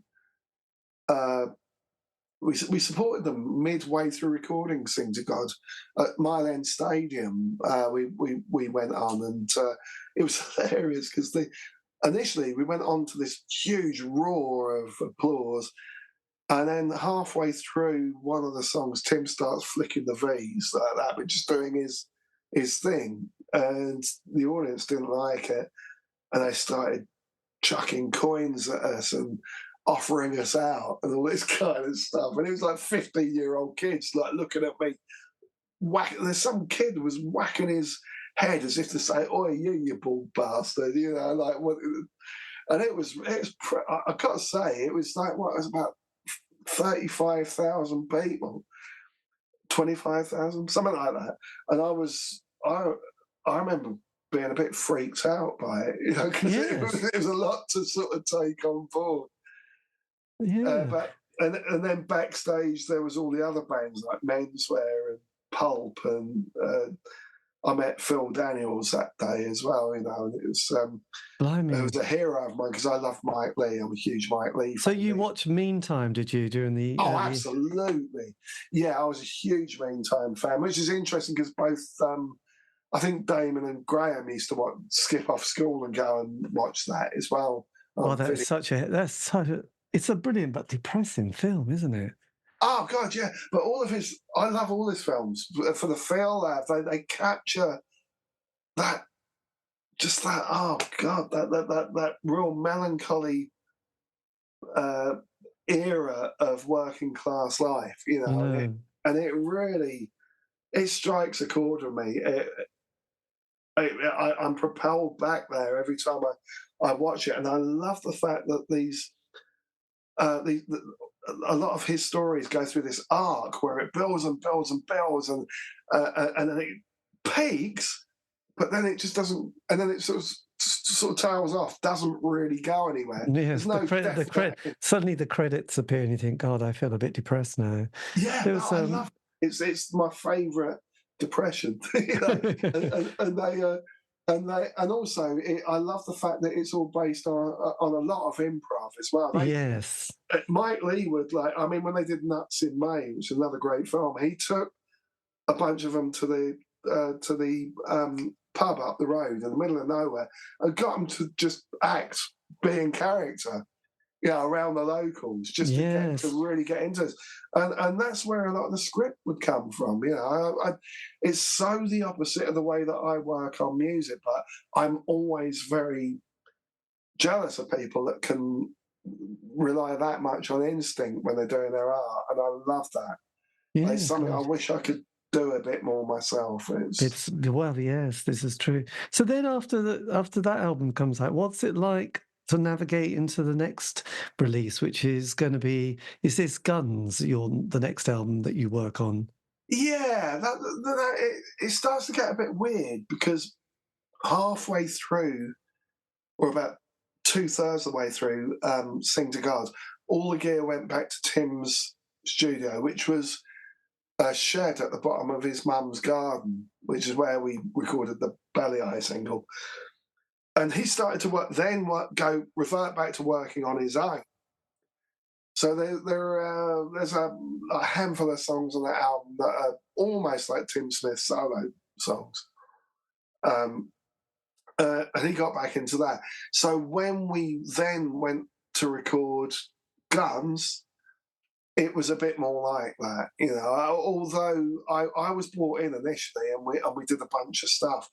but there was quite a few things that didn't get finished or didn't get end up on Guns. Like I had a track that I'd written called Silvery that we were doing live, but we just didn't finish the vocals, and I think it needed a guitar solo.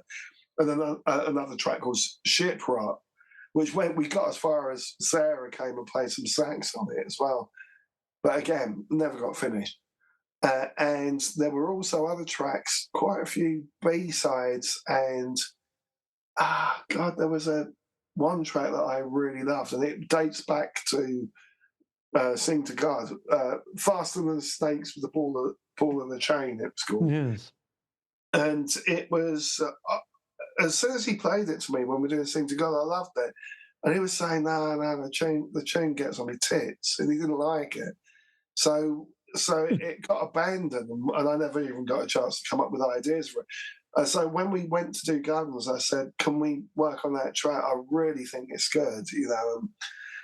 And then when we did, it was one of those great working experiences. And I do really see Tim as a bit of a mentor to me. I learned so much stuff while I was there. And he got me doing all this great bass and guitar stuff. It was really fun, and and it came out so well. I thought, well, this is definitely going on the album, surely. And then one day he presented a cassette of the album to me, and it was had all these songs missing. It was like, oh wow, and to me it seemed to be in a strange order, like the A side and the B side were the wrong way around. Although the introduction of the first song on the album was my suggestion. I said, we've got to start the album like that. He kept that. But then it just goes off into a kind of weird order. And I don't know what it is about it, but I feel disconnected from that album a little bit. Yes. I think there's some really lovely stuff on it, but Tim did go off eventually and just record a lot of stuff on his own. So it doesn't, although there's quite a few tracks that I was on, it doesn't seem to have captured that lovely kind of collaboration thing that we'd hit on with Sing to God. Yes. And I wasn't completely pleased with a couple of the mixes. One in particular, Cry Wet, Smile Dry. I think it's an awful sounding mix, and but Tim's attitude was he came with the cassette and said, "Can you just check the mixes to check they sound all right?" And then he said, when I said this doesn't sound right, this is all wrong, and he said, "Oh no, but it's meant to sound like that. Now come on, dig it." You know, it was just like, and then I suddenly realised he didn't really want my input on this at all. He just wanted me to say, yeah, it's all right, you know, it's good. So I don't know. It's my least favourite Cardiacs album out of everything that they did. My favourite is On Land and in the Sea, which was one that happened before I was around. And it always will be. I love that album. But Guns. I think there's some really good moments on it, and I think Tim come out with some amazing bits on it. I think he excelled himself, and he was recording it at the same time as he was recording Spratley's that album, Spratley's album, and again, really, I mean, that was a great album, and I think the combination of him and Joe Spratley was you know, it was really, really good. But in terms of a Cardiacs album, I don't know if Guns feels right to me. I want to like it more than I do. I really want to like it more than I do. And then some people love it, but other people don't. You know, and I feel bad. I feel like if I slag it off at all, then people get really offended because it's the equivalent of me slagging off Saint Tim's work, you know, and I'm not, you know, for me it's a vibe thing. It doesn't feel like as much a collaboration as the previous one did, but there are some lovely moments on it, and we did collaborate very well on a few tracks, on quite a few tracks, 4 or 5 tracks or something on that album. Yes. But yeah, But it's a strange one, Guns. and how do Never you really then know. navigate after that? What happens? Is this? Do you have a few more years before leaving the band at this stage? Yeah, when was that? 99. So that, Yes. yeah, so we must have, I think we were recording it in 98. One of the weirdest years of my life. I got bulimic in 98. I remember Oh, that. I got blimey. really skinny. And I wasn't right. So I probably, again, another adding factor to why I'm not that keen on the album, because I didn't have ever such a good time recording it. How come Um, you became a bulimic? I don't know. Oh, yeah, I do. No, no, no. Now I don't lay the blame at anyone's feet other than my own. It was my own stupidity. And I went off the rails a little bit, and I suddenly realised that eating wasn't as good as drinking and snorting speed. Right. Um, and I got myself into a real state, and to the point where I was so skinny that my arms and legs looked like they were going to snap, and people thought I was really ill, Bloody hell. and I thought I was fat. So I was making myself sick and all this kind of stuff. So I was in a really, really bad way in '99, really bad. And then it turns to '99, and I met my wife, who I'm still with now, and we got a kid. 15. He turned 15 a couple of days ago. So everything came back together, and I piled the pounds back on. My God. Never been happier. No, no, it's great. And again, I emphasise what I said about Gail. I mean, she just knew it wasn't working, so she had to end it. Yes, I think But there was a Mike I Lee. It just was the Mike Lee film. Is it Life is Sweet? There's the two girls, aren't there? The daughters, yeah. and Yeah, one's I'm the Jane Horrocks in this situation. oh Yeah, God, definitely. yes, Oh that was God. Oh no, it was horrible. It was a really dark time. I can't tell you. I was off the rails. I don't think I was a particularly nice person as well. So I don't think actually this is funny. It's like therapy. This I don't actually think I'm equipped to speak about guns because I wasn't in a good frame of mind when we did it. I right. think and I'm very much a believer in when you record something, you hand it over to the audience. It's theirs. It's not yours anymore. So it's gone. Yes, So well, absolutely. Yes, yeah, we all receive it differently, don't we? And yes, I mean, God, if you're going through that, obviously that's like an odd moment, isn't it? Odd yeah. chapter in your But life. I was immature and I dealt with it in a really stupid way. I just wasn't.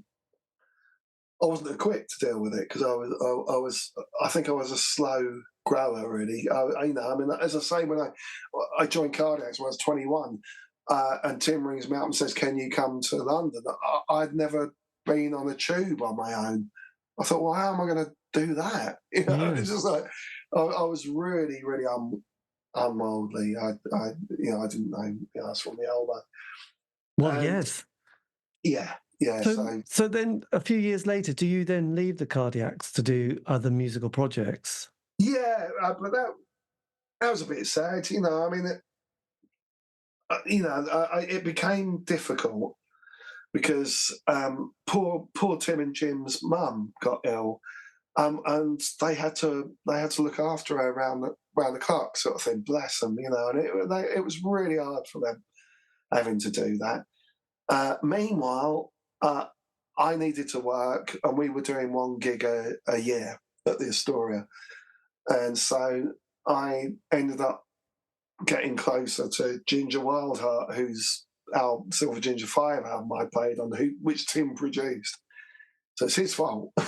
Yes. But I then joined the Wildhearts in 2003, I think it was, and and it became apparent I was getting more and more busy. And Tim rang me up and surprised me by saying that they were talking about doing 3 gigs where they were going to play all the old stuff that they'd never recorded before. Now, all the time I'd been in the band as a fan early on, I'd have killed to have done that. I was always trying to get us to do like old stuff like that, and Tim wouldn't have a bar of it then. All of a sudden, he's completely changed and gone down that route. And also, their poor mum had passed on by that point, so he had time as well. He had time to do stuff. Unfortunately, I didn't, and I knew that we were getting busy with the Wildhearts, so I had that conversation about doing that stuff, and then I stuck on Obvious Identity, their first cassette album, and put on I put on Visiting Hours, which I knew anyway. I played along with that when I was a fan, but there was another track that came on after it. I can't remember the name. And I started sitting there thinking, I can't be asked to learn this. Can't be bothered. And I thought, ooh, why do I feel like that? That's not good. Yes. And at that moment, I thought, well, if my heart isn't in it, then I don't really deserve to be in the band, apart from anything else. Coupled with the fact that I knew I was going to be busy, and it did turn out that Wildhearts ended up supporting Motorhead on tour at the same time as Cardiacs did these, what became now known as the famous garage concerts. And although I got back off tour in time to watch the last one, so I was in the audience for the last one. Which is why there's a moment on one of the albums where me and Tim have a conversation. He's on stage and I'm in the audience. Fantastic.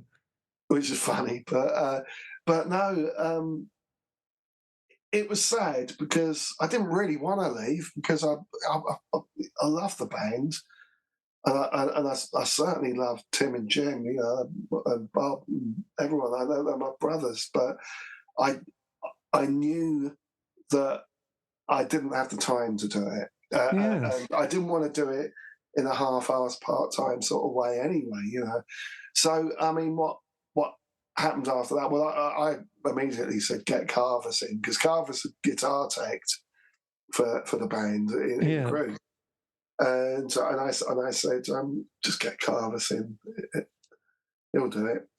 And that's what they did. And I felt like when I left, personally, I think it's run its course. But that was only because of the way I felt about it. They continued to go on and do stuff, but for me, I felt it would end. My journey with it had ended, sort of thing. So it was right. It was right. I think I got out at the right time. I don't regret my decision to leave, but I will tell you that when we did a tour in 2007 where I had a comedy punk band called the Goddamn Whores that supported Cardiacs on their last tour, the last tour that Tim ever did in the band.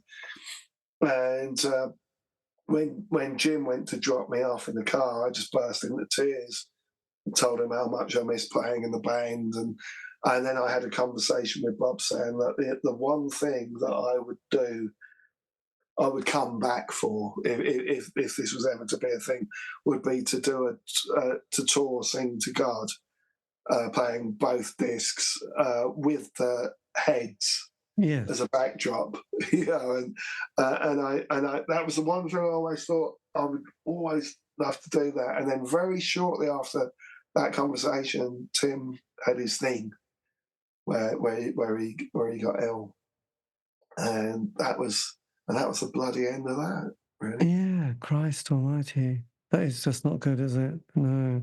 No, it was awful. I honestly, I found that whole thing very, very upsetting and hard to deal with. And I feel so guilty because I've made that about me. I've made that about how I perceived it, how I reacted to it. And I couldn't cope with it. It took me 10, 12 years to go and see Tim as he ended up, where his body had abandoned him and stuff. It was, but I'm so glad I did, and I have Bick and Joe to thank for that. because they got me out playing with Spratly's Japs, just guesting, and I got to see Tim again, and we hooked back up, and it was just like, oh, there he is. Looked into his eyes, into his soul, sparkling eyes, and it was extremely moving, and I'm really, really, really glad I didn't leave it. Yeah, But nice. I thank them for that. So Oh, big, yes. So just slightly going back to your support in Motorhead, because I have to say I am a huge Motorhead fan. What was that you really? experience? Yes, actually, I managed to interview Gerard Fast-Eddie just only about 6 months before he passed away, which was kind of amazing. But yes, I adore Motorhead. What was it like that 04 period? Because obviously that wasn't their highlight of their career, as the beginning and also the end were good, you know. But the Mickey middle, D was in the band. So it's Mickey D and Phil, he's lovely bloke that he was, Phil. From Wales, because I live in Penarth. Phil Campbell. Yeah, that's it. He was a lovely bloke. I liked him a lot. And Mickey seemed like nice enough character. Weirdly enough, me and Lemmy didn't get on that great. But I was a bit of a tearaway at the time, and Lemmy was just like absorbed by his cool world that I was spoiling by being around, you know, sort of thing. And we just, I think we're just a bit allergic to each other, really. Were you playing bass at that stage? Yeah, that's mainly Right. what I do now. It's mainly Yes. So you were on bass. You were looking at Lemmy's bass, thinking that's a nice bass. Better not ask him. No, I don't care about instruments. Yeah, they're just planks of wood, aren't they? Were the gay bikers on acid around at that stage? Were they sort of part of that world? Because I remember, I think they supported They're Motorhead. around much earlier. They're in the 80s, weren't they? Like 80s and 90s, I think. Yeah. I seem to remember they were touring with Motorhead at one stage, and quite possibly, yeah. Possibly. So how long was that? Just a tour, a kind of a university tour that you did with the Wildhearts at that stage? I think it was. I think it was. Yeah, in fact, it was. We supported them. And there was another band on the bill as well. Young Heart Attack were on the bill as well. The American band. They were nice people. I really liked them.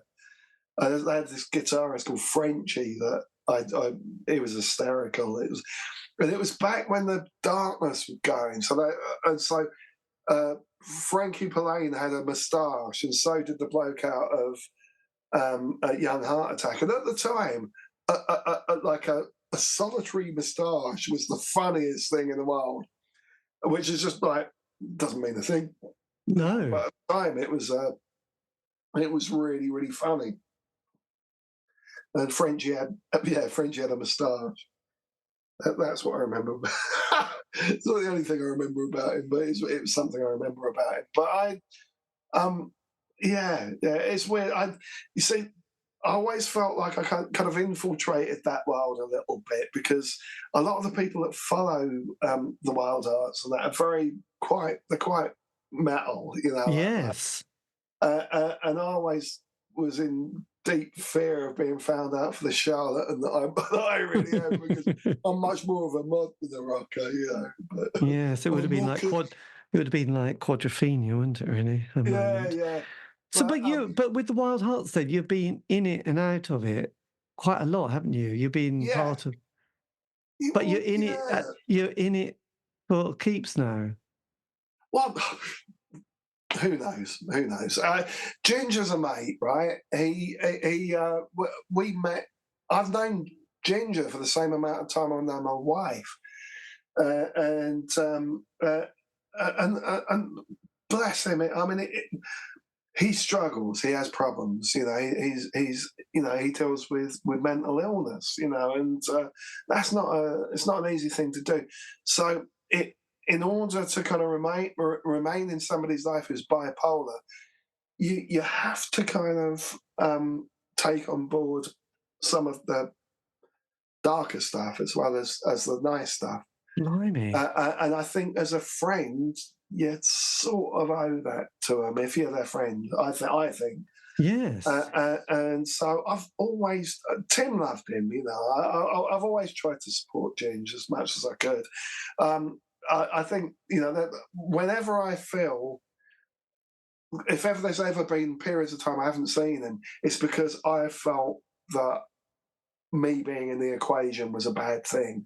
So I thought I'll take myself out of the equation for a while, let the dust settle, and then we'll hook up again. But I've never fallen out with him or burnt bridges with him. I've just thought, no, it's best to kind of back off for a little bit, And so where we are at the moment, he's doing really well. He's really trying to get himself, going and stuff again, and he's doing really great. He battles demons on a daily basis, and that's not an easy thing for anyone to cope with. Jesus, So, no. but one thing I will say is that my life as working with Ginger, which has involved the Wildhearts, is such a small part of it. The amount of strange solo things that we've done, and a band called Mutation, where Marky Smith did vocals on it, and it's like he's anything but boring, and he likes to chuck stuff together at the last minute sometimes. So we'll work on stuff and make sure it's good, but you got to work quick before he gets bored, which is great fun. I didn't realise that before. When I went into it, I was so used to being in a situation where we'd work on things, and yes, it'd take time, and we wouldn't rock the boat too much. But he'll chuck a new song in at the last minute. Every time I've worked with him, we've done an album, he'll put. All of a sudden, it's like I've written 3 new ones, so we're going to learn that and slap them down now, as quick as possible. And it's like initially that was scary, but now it's kind of like, no, it's not anything to be scared of. Just embrace it and go with it. He's an intriguing bloke, really. Oh God, yes, really is. And this kind of misconception that he's somehow just that is bullshit. That bloke listens to so many different kinds of music, and it's got me into things. I mean, God, I remember one night. You remember Anthony and the Johnsons? Oh yes, absolutely. Yeah, he got really moved by that stuff, and the two of us were sat there one night drinking whiskey, getting a bit tearful, listening to this bloke spill his heart out, about his sexuality and stuff. And he's Ginger. Oh God, there's that song. Is there somebody out there? Or yeah, and A Fistful of Love. God, yeah. Yeah. Well, Ginger isn't the person I think that a lot of people think he is. No, put it that way. And and it's. The thing is, I'm currently jet lagged. But tomorrow I travel out to go and record some B-sides with the Wildhearts. So I'm seeing him tomorrow. Right. So, but did you just do that project with the Cardiacs, the latest series of concerts then? Yes. So what was the idea with this and how did that come about? Oh, that was just, it's been one of the most beautiful things, really. I had this moment, and it was early last year, where I put on one of the Cardiacs albums from when I was a fan. Yes. And it was the first time I've been able to listen to it since Tim had his thing. So since 2008. It's the first time I've been able to listen to it and not get really, really upset. Or this is too much, I can't handle this, take this off, I don't want to face this, It was the first time where I just thought, this stuff's amazing. Listen to this. Oh God, I remember this bit. And I think Big said to me that he tried to listen to something and he found it scary because it sounded nothing like he remembered it sounding. But anyway, I had this great experience. As I was listening to it, I was like, oh my God, I really miss this. I really, really miss this. And I really want to do it again. But there's no way in a million years I would ever entertain the idea of going out without Tim playing this stuff, because it's Tim's thing. And I liked being his right hand man, you know, and it's and still the way I see myself. Anyway, 2 days later, Bick and Joe ring me up, Bick and Joe Spratley, and they said, "Oh, we're putting together this gig. It's a wake for Tim. It's like it's the celebration of his life that we couldn't do when the when lockdown was going on. So it's 2020 when he passed, Yes. and I was like, oh my God, that's how you can do this with integrity. And it's really weird that I was thinking about it a couple of days ago. But then it transpired that perhaps they were thinking about it exactly the same time. Anyway, it feels like a lot of kind of voodoo stuff going on here. But anyway, they said to me, could you come along, or would you be interested in coming along and doing this, being musical director and getting the band sorted? And I was just like, yeah, 100%, absolutely. I'm completely on board for this, because of then listed all of what had happened that I just explained to you. Yes. And it seems so odd that it sort of all fell together at the same time. Anyway, they said, we're going to try and get Jim to do it. And I was thinking, well, good luck with that, because I think it'd been real. Of course, it's been so painful for that poor sod. You know, Yes. he's like lost his brother, and they built that band up together, and the idea for him would have been awful to do it. So I didn't know whether he would say yes. Anyway, Jim called me up, and it's like, God, and I hadn't talked to him for like so long. And it's like, how you doing, darling? You know, and he said to me, how do you feel about it? So I just was, I don't know, I felt more coherent and eloquent than I'd felt in years. Well, I found it very easy to talk about it, explained everything that I just explained to you. And he said, and I said, but seriously, Jim, I wouldn't have entertained the idea of doing this before. This seems sound. Mm. And he just, in typical Jim fashion, man of few words, but the words that he says, he went, yeah, I feel the same way. Like that. And it was just like, so like, yeah, okay, let there be cardiacs. But we were also very, very, particularly Jim and myself to some extent as well, were very set on it not being viewed as cardiacs or alphabet. Yeah. Because it isn't. It wasn't. It was. Because that would be disrespectful to like to Carvis and people that are involved in LSD, the album at the moment,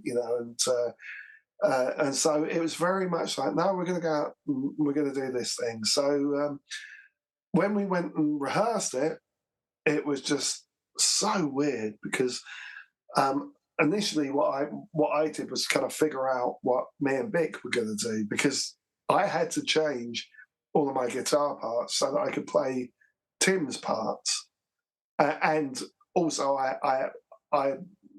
initially the lion's share of it was me singing it.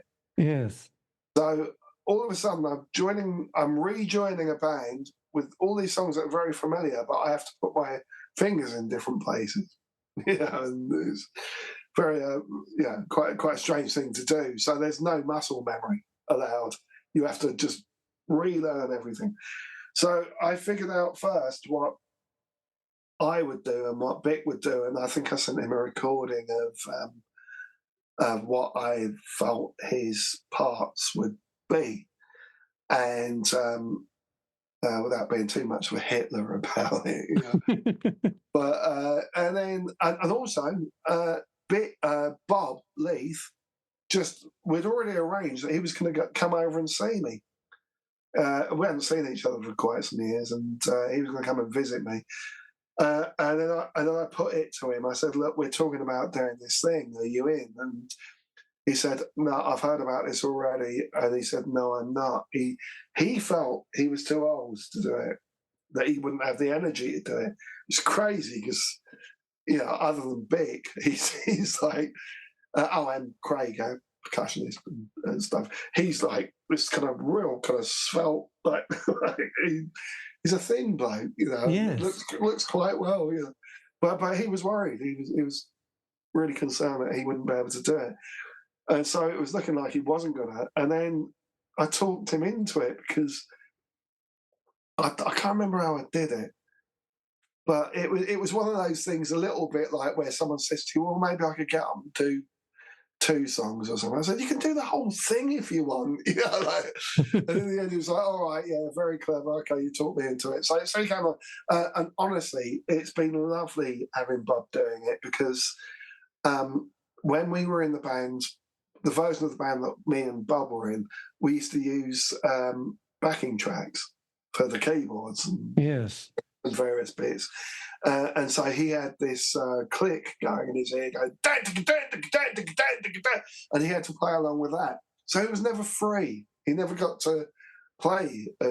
He never got to really play like Bob Leith plays. And this gave him the opportunity to do that. And he sounded so good. Honestly, these gigs that we've done, that is the best I've ever had Bob play. I thought he was amazing. He was really good. And so I'm really glad I got to talk him into it and that he agreed to do it. And also when we got together, it was so beautiful because initially we got together just 5 of us. So it was me, Bick, Bob, Jim, who'd all been in Cardiacs, and a keyboard player, Adrian Rhodes, who is Spratley's keyboard player, who is a genius. He's just got this amazing setup, and he's very, very good with sound, and he's a very good player as well. So he was great. So we had that initial rehearsal, and we were like, "Shit, this is gonna happen. This feels like we can do it," And it was really lovely because I was going over to Salisbury where we were rehearsing and staying with Bick and Joe. So we were getting to hook up again and hang out and listen to music together and get drunk and just have fun as well. It's a lot of fun. And we also got to reflect on this amazing, beautiful thing that we'd resurrected, and it appeared to be falling into place. Yes. And it was just so nice. And then further on with later rehearsals, along comes Craig Fortnam on percussion and extra bits of keys and stuff, and Chloe Harrington on sax as well. And it just added this whole element of class over the top of it. It's this sheen and sparkle. And we were like, wow, we actually sound like me and Bob Cardiac. So at one point I said to Bob, this is the band we always wanted to join. It was lovely. It was really, and there's, good old Jim's back again doing it again. And it's like, no one ever thought he'd come back. So it was, the whole thing was, it was just perfect. It all came from a place of deep integrity and love. It was never done for any weird reason, like trying to suddenly bask in old former glories or any of that bullshit. And also, I was very, very worried about being seen as somebody that was trying to fill Tim's shoes, or even worse, do an impression of. And I thought, no, I need to approach this in a very different way to that.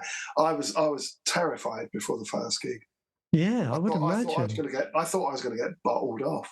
I really did. It was awful. But then when we went on, the amount of, and this is the other thing as well, the amount of love from the audience and people coming up to me, friends I've known for years, grown men crying, sort of, saying, "I never thought I'd feel this joy again," and it was beautiful. And it was all done with the exact right amount of integrity and love as it could possibly be done, and it was never going to piss over the legacy of the band or do anything that would disrespect Tim at all. And that was the main thing. I remember coming off the first night and Jim was just sat there staring into space. And I looked at him and I said, "Are you all right?" And he just like looked, carried on looking at the distance and then sort of shook his head saying, "Yeah, I think so." Because I don't think he ever saw himself going back to that place. No, you never would you? Do you think No. that would be? And also, think about what he's got invested in. It's his brother, his own flesh and blood, and how much all of that stuff meant and means, still continues to mean. Yeah. And he's really taken over the reins with the future of it as well. He was great. He got together like with some help from Jesse, the intro tape, but he's become a bit of a main hand with all things studio now. So they've been working on LSD, and he's really amongst it. He's doing great. Fantastic. God. And did you find the audience, was it quite mixed? Or was it mostly people who knew them, or was it people who were curious who've discovered them quite recently? No, this is the thing. I mean, it was lovely to see some old faces and some people that had been around when I used to go along to gigs when I was a fan. There's this girl Val that was always around cardiacs in the early days, and she moved to America. She come back for it. I couldn't believe it. Actually, Val isn't a girl. Sorry, not yeah. Not a girl anymore. No. Sorry, Val, if you hear that. But it was, oh God. And then there's all these kids, these young kids turning up, like 19. Yes. It's Like always... people that I see on Facebook and stuff chatting amongst themselves, and I recognise some of the faces, and then I saw them it's lovely. It's really, really nice. That. So do you think you'll do the project again? I don't know. I really don't know, because the whole point of it was to be a way, and to honour Tim's music. I think there are possibly other plans for future stuff, because there's an album to stick out and other people that played on that album, and so there's that to take on board. I would say never, because I mean I would love to do it again, but only if it's agreeable and only if the time's right. I think we went out and did it with complete integrity and love, and I think it was a two-way thing between the band and the audience, because they were so much a huge part of it. Particularly when we when we put out the tickets for the second run of gigs we did, Brighton sold out in minutes. It was ridiculous. Yeah. Or an hour maybe, something like that. And it was just like, wow, the love is there for this, and people, and it's been lovely to see people's reaction to it as well. I think the second round of them, I saw less tears. People knew what to expect, but I think initially no one knew, including the band really. No one knew what we'd tapped into really. But I'm so pleased I came back to do it. And I will always have that. And if it's the last time it ever happens, then great. But I'm open. Whatever. Yes. Well, that's so. So you just been to America. What was that band, by the way? I get confused with your bands. Oh, sorry, yeah. That's a band called Lifesigns. They're a progressive rock band, Right. led by a chap called John Young, who he's been around for years, and he's played with Asia and Scorpions and all these different people, and he was in a band. Well, no, he still is in Bonnie Tyler's backing band, and he's been doing that for years since the 90s. Yeah, so I think my brother is the bass player in that band. He joined in 1990, I believe, Right. and they've known each other for years. John got together this little prog rock album uh, under the name Lifesigns, and there was just three of them to start with. It was and a sounds man called Steve Rispin, who's still in the band. But it was John Young, who plays keyboards and sings. Frosty Beadle, a drummer who was in the band Cutting Crew. Right. I Just Died in Your Arms Tonight. He played on that. And Nick Beggs, you remember him out? Oh, yes, Kajagoogoo. That's it, yeah. Now, what happened was they got this together and thought they would do it live. And it turned out Nick Beggs is very busy. I think he was playing with either Stephen Wilson or Steve Hackett, but possibly both at the time. Yes. He didn't have time to do it. So my brother got in touch with me and said, John Young has just this guy John Young, who you've never met before, but I've known for a while. He's got this prog rock band together. He asked me to play bass, and my brother said, I hate prog rock, so I don't want to do it. You know, but I suggested to him that you might want to do it. You like a bit of that stuff, and you know, I'm pretty choosy about me prog. I'm not a connoisseur really. I like some of it, but anyway. I thought, okay, so I went along for an audition and stuff, and it was funny. I had to learn Nick Beggs' bass lines, which was funny because when I was 14 years old, I used to learn Kajagoogoo bass lines. Excellent. Because I was really taken by Nick.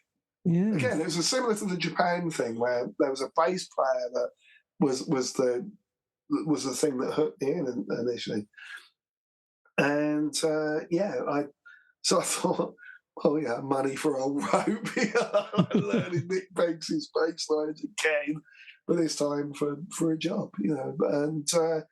And I went for the audition, and they wanted me. The drummer said what he liked about my playing was that I was apparently fearless, just like dug in, and I think I've got JJ Bernal to thank for that, really. Yes. That's certainly not Chris Squire. He's a much lighter player, but no. So is that quite a big outfit in America, by the way, Lifesigns? Well, we went out and did a thing called Cruise to the Edge. Oh, God, yes. One of those cruises, yeah? Yes, I've seen them. Well, you get the prog rock bands, the Meridians, the Steve Hackett's, the Yeses. They're all there playing this thing, and we went on it not long after I joined, and people liked what we were doing, so we picked up fans along the way. I think John Young, the main guy who writes the stuff, he said, we're very famous on a boat, which is the way it's gone. But yeah, it's been nice. We went over to America. We got to play a few gigs recently, and we've slowly been building up a following in the UK and elsewhere.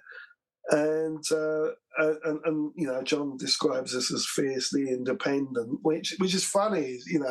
Here we are playing prog rock, but with all the ethics of a punk rock band in the old days, really. Yes, God, we're like the Crass of prog rock. We really are. Yes, well, I think there was a prog festival in Great Yarmouth last weekend or 2 weekends ago with And they've got next year's headliner, which is going to be Asia and various other people. Oh, so. right. Okay. I've got a feeling that we were meant to play that. I can't remember what happened. Yeah, Asia. That's funny. The guitarist, John Mitchell, is a friend of mine. He was playing with It Bites for a while. He replaced the singer guitarist. Yes. But yeah, I think he's playing guitar with Asia at the moment. But yeah, all that stuff. It's funny though, being in that world. It's hilarious. It's you get. It's been lovely. You've got lovely fans and people that are very, very kind of passionate about what we do. But you get a few nutters. It's people that are just really, really like prog rock should be this way. It can and giving it rules, and it's like, what's progressive about that? This is regressive rock. It led to me putting a sign on a bass that said "Destroy all genres," because I thought it became neither here nor there. Whether we were prog rock, whether we were men or women or gay or straight or white or black or anything, this kind of destroy all genres thing is really like destroy all categories and or brackets or any of that stuff. It's I think people are too kind of hung up on that. On constantly trying to put I don't know. Well, you know what I mean.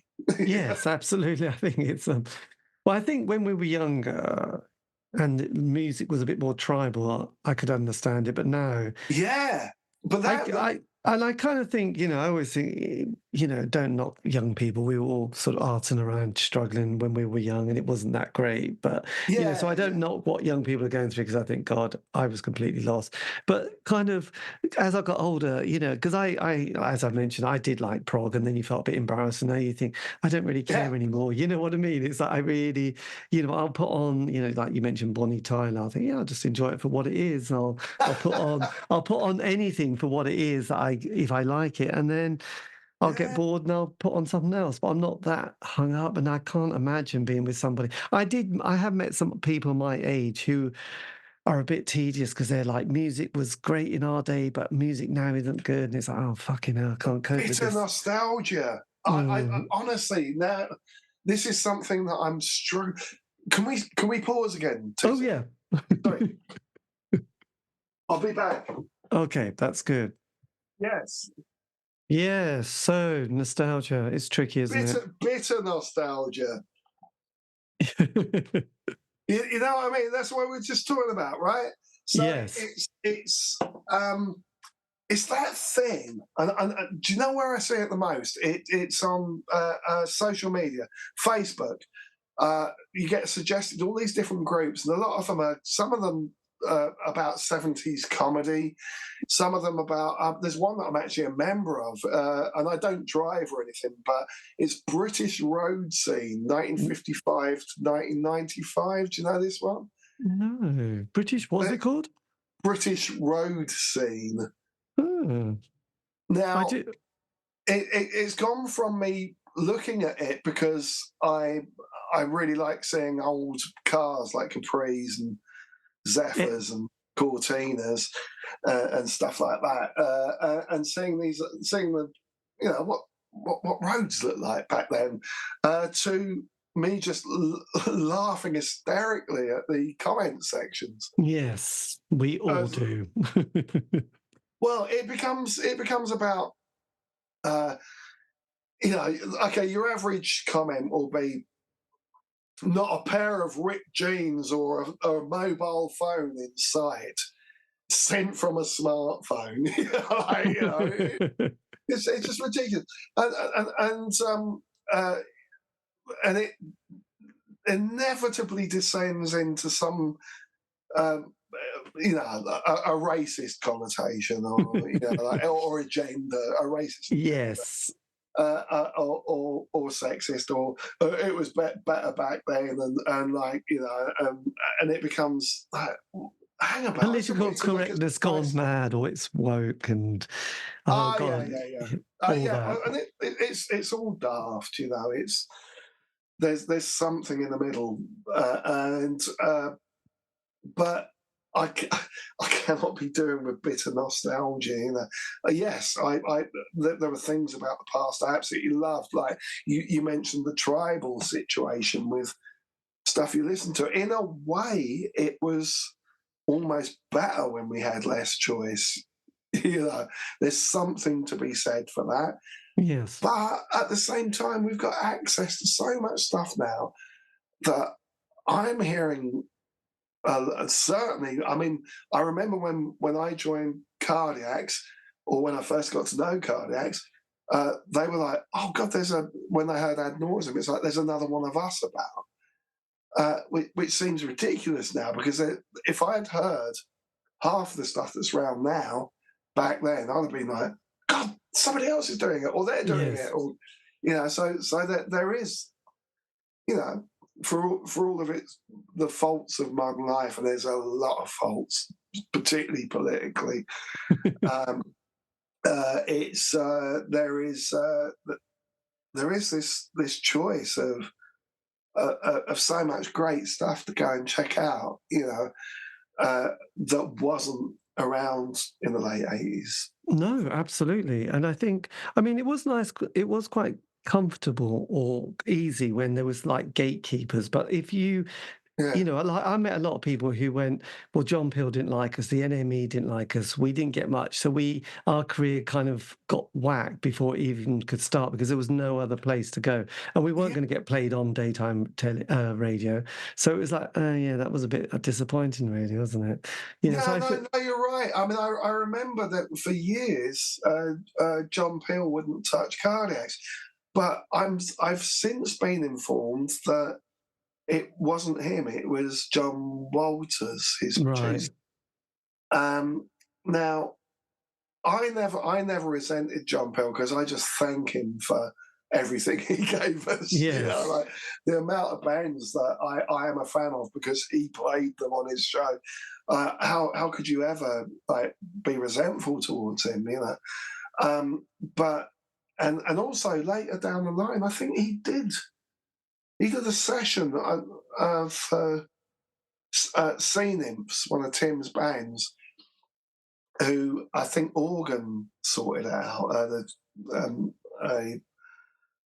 They're a fanzine stroke record company, still are, you know, and I think they were working with Sea Nymphs at the time, and I think somehow it all got on Jon Poole, and he played the stuff. You know, they did the session, and as far as I know, I think he played something off Guns.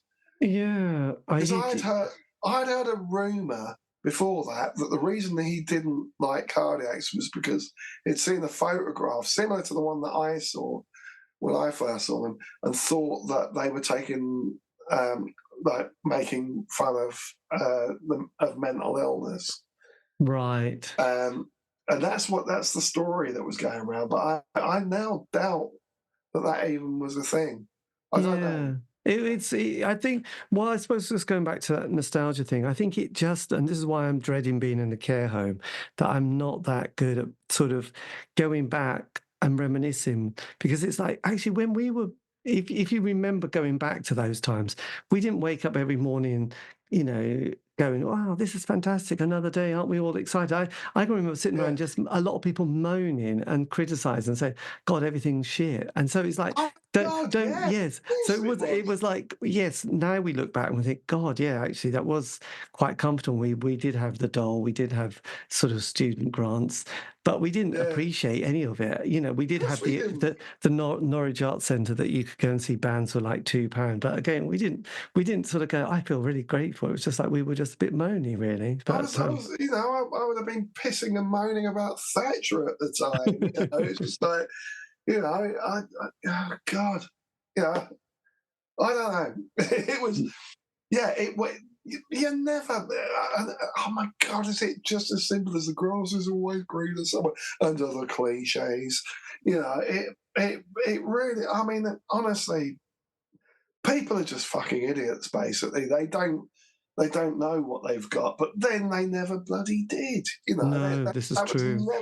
that was never the case. It's not like there was a perfect time.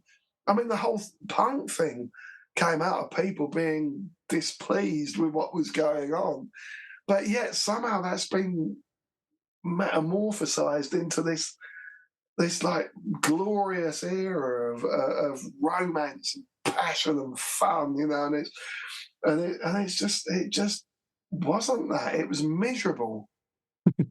Yes, It was the mid 70s was pretty. I was only 10, but I could tell it wasn't great. So look, going ahead to 2025, halfway through the decade, what's on your calendar and on your to-do list? for the rest of this year. Well, this year and then going into next year. Yeah, I've okay. So I think we're Lifesigns have got 3 more gigs coming up in November, where we will be getting back together with our previous drummer. Well, I say previous, our drummer Zoltan Church, that was unable to play on recent gigs, and I'm going tomorrow. I'm going to record some B-sides for a new Wildhearts album with a new lineup. Yeah. It was quite exciting. We're doing some gigs at the end of the year, and we do some Scandinavian and European gigs at the end of this year, and then in March next year we're doing some UK stuff. I'm out again with with Lifesigns. I'm trying to think what else. Oh, I'm in the process of trying to re-record some old Cardiacs demos I did. I haven't told anyone about this yet. But some of the songs, like Silver and Shiprock, I will do the definitive versions of now. But there's other songs that I submitted to the band that, for whatever reason, didn't get used, that I'm going to finish off and do. And I've written enough songs to turn it into an album. So it'll be very much Cardiacs sounding, I guess. Yes. In that respect, but it'll be me doing it. My sort of take on that. Yes. Which was always different to Tim's, as was William D. Drake's take on it, different to Tim's. And what's Bick up to now? Is he still? Bick? Yes. Well, Bick and Joe Spratley are in the process of getting a record label together called ATE, and it's going to be brilliant. It's going to be a real scene of like-minded individuals getting together, putting albums out. There'll be some cross-pollination of people playing on each other's albums, possibly. You see, this is all really new. Yes. And I don't know if I'm speaking out of turn by even talking about it. Might, yes, okay. But they, they've got a lot of get up and go, those two, and they really want to get things going. And we've. I mean, there's a Panic Sphere album that myself, Bob, and Bick have recorded together. Possibly talk of doing a second one as well, but we haven't really gone further than kind of talking about that. But we're in the process of mixing and finishing off, and still doing like overdubs for the Panic Sphere album, because we got together just before lockdown in 2019. The 3 of us got together and did a gig. We learned all this crazy stuff, and we thought, well, should probably get it recorded and documented, you know. And yes, and so that's still in the process of being made at the moment, and it's really fun. It's really good fun. Oh, this is fantastic. Well, look, God, I'm going to have to go to bed soon, John. Yeah, me too.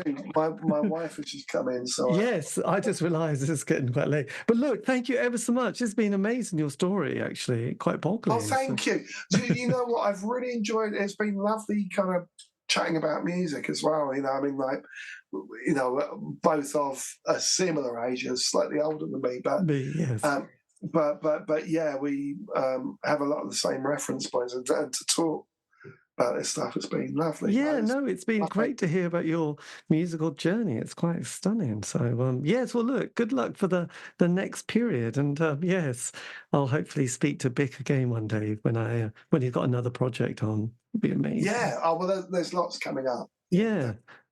But look, thank you. I better hit the bed actually soon, otherwise I won't. But look, thank you for your time, and I'll keep in touch. Is that all right? Thank you so much, David. I really appreciate it. You know, Yeah, it's been no, it's been a lovely talk. You know, yes. and I don't take this stuff for granted. So thank you. No, well, thank you. And look, good night. And God bless us. Oh, I think it was Dave Allen, wasn't it? Okay, take care. See you later. Bye-bye. Yeah, thanks, David. Night. See you. Bye-bye. Bye. That is the end of the interview. That's a massive thank you to John for giving me the time for that. This has been the C86 Show, David Eastaugh. If you want to contact me, you can on any of the social media platform sites. Just do C86 Show. All these have been archived on Spotify, iTunes, Podbean. It's true. Have a great week. Stay safe.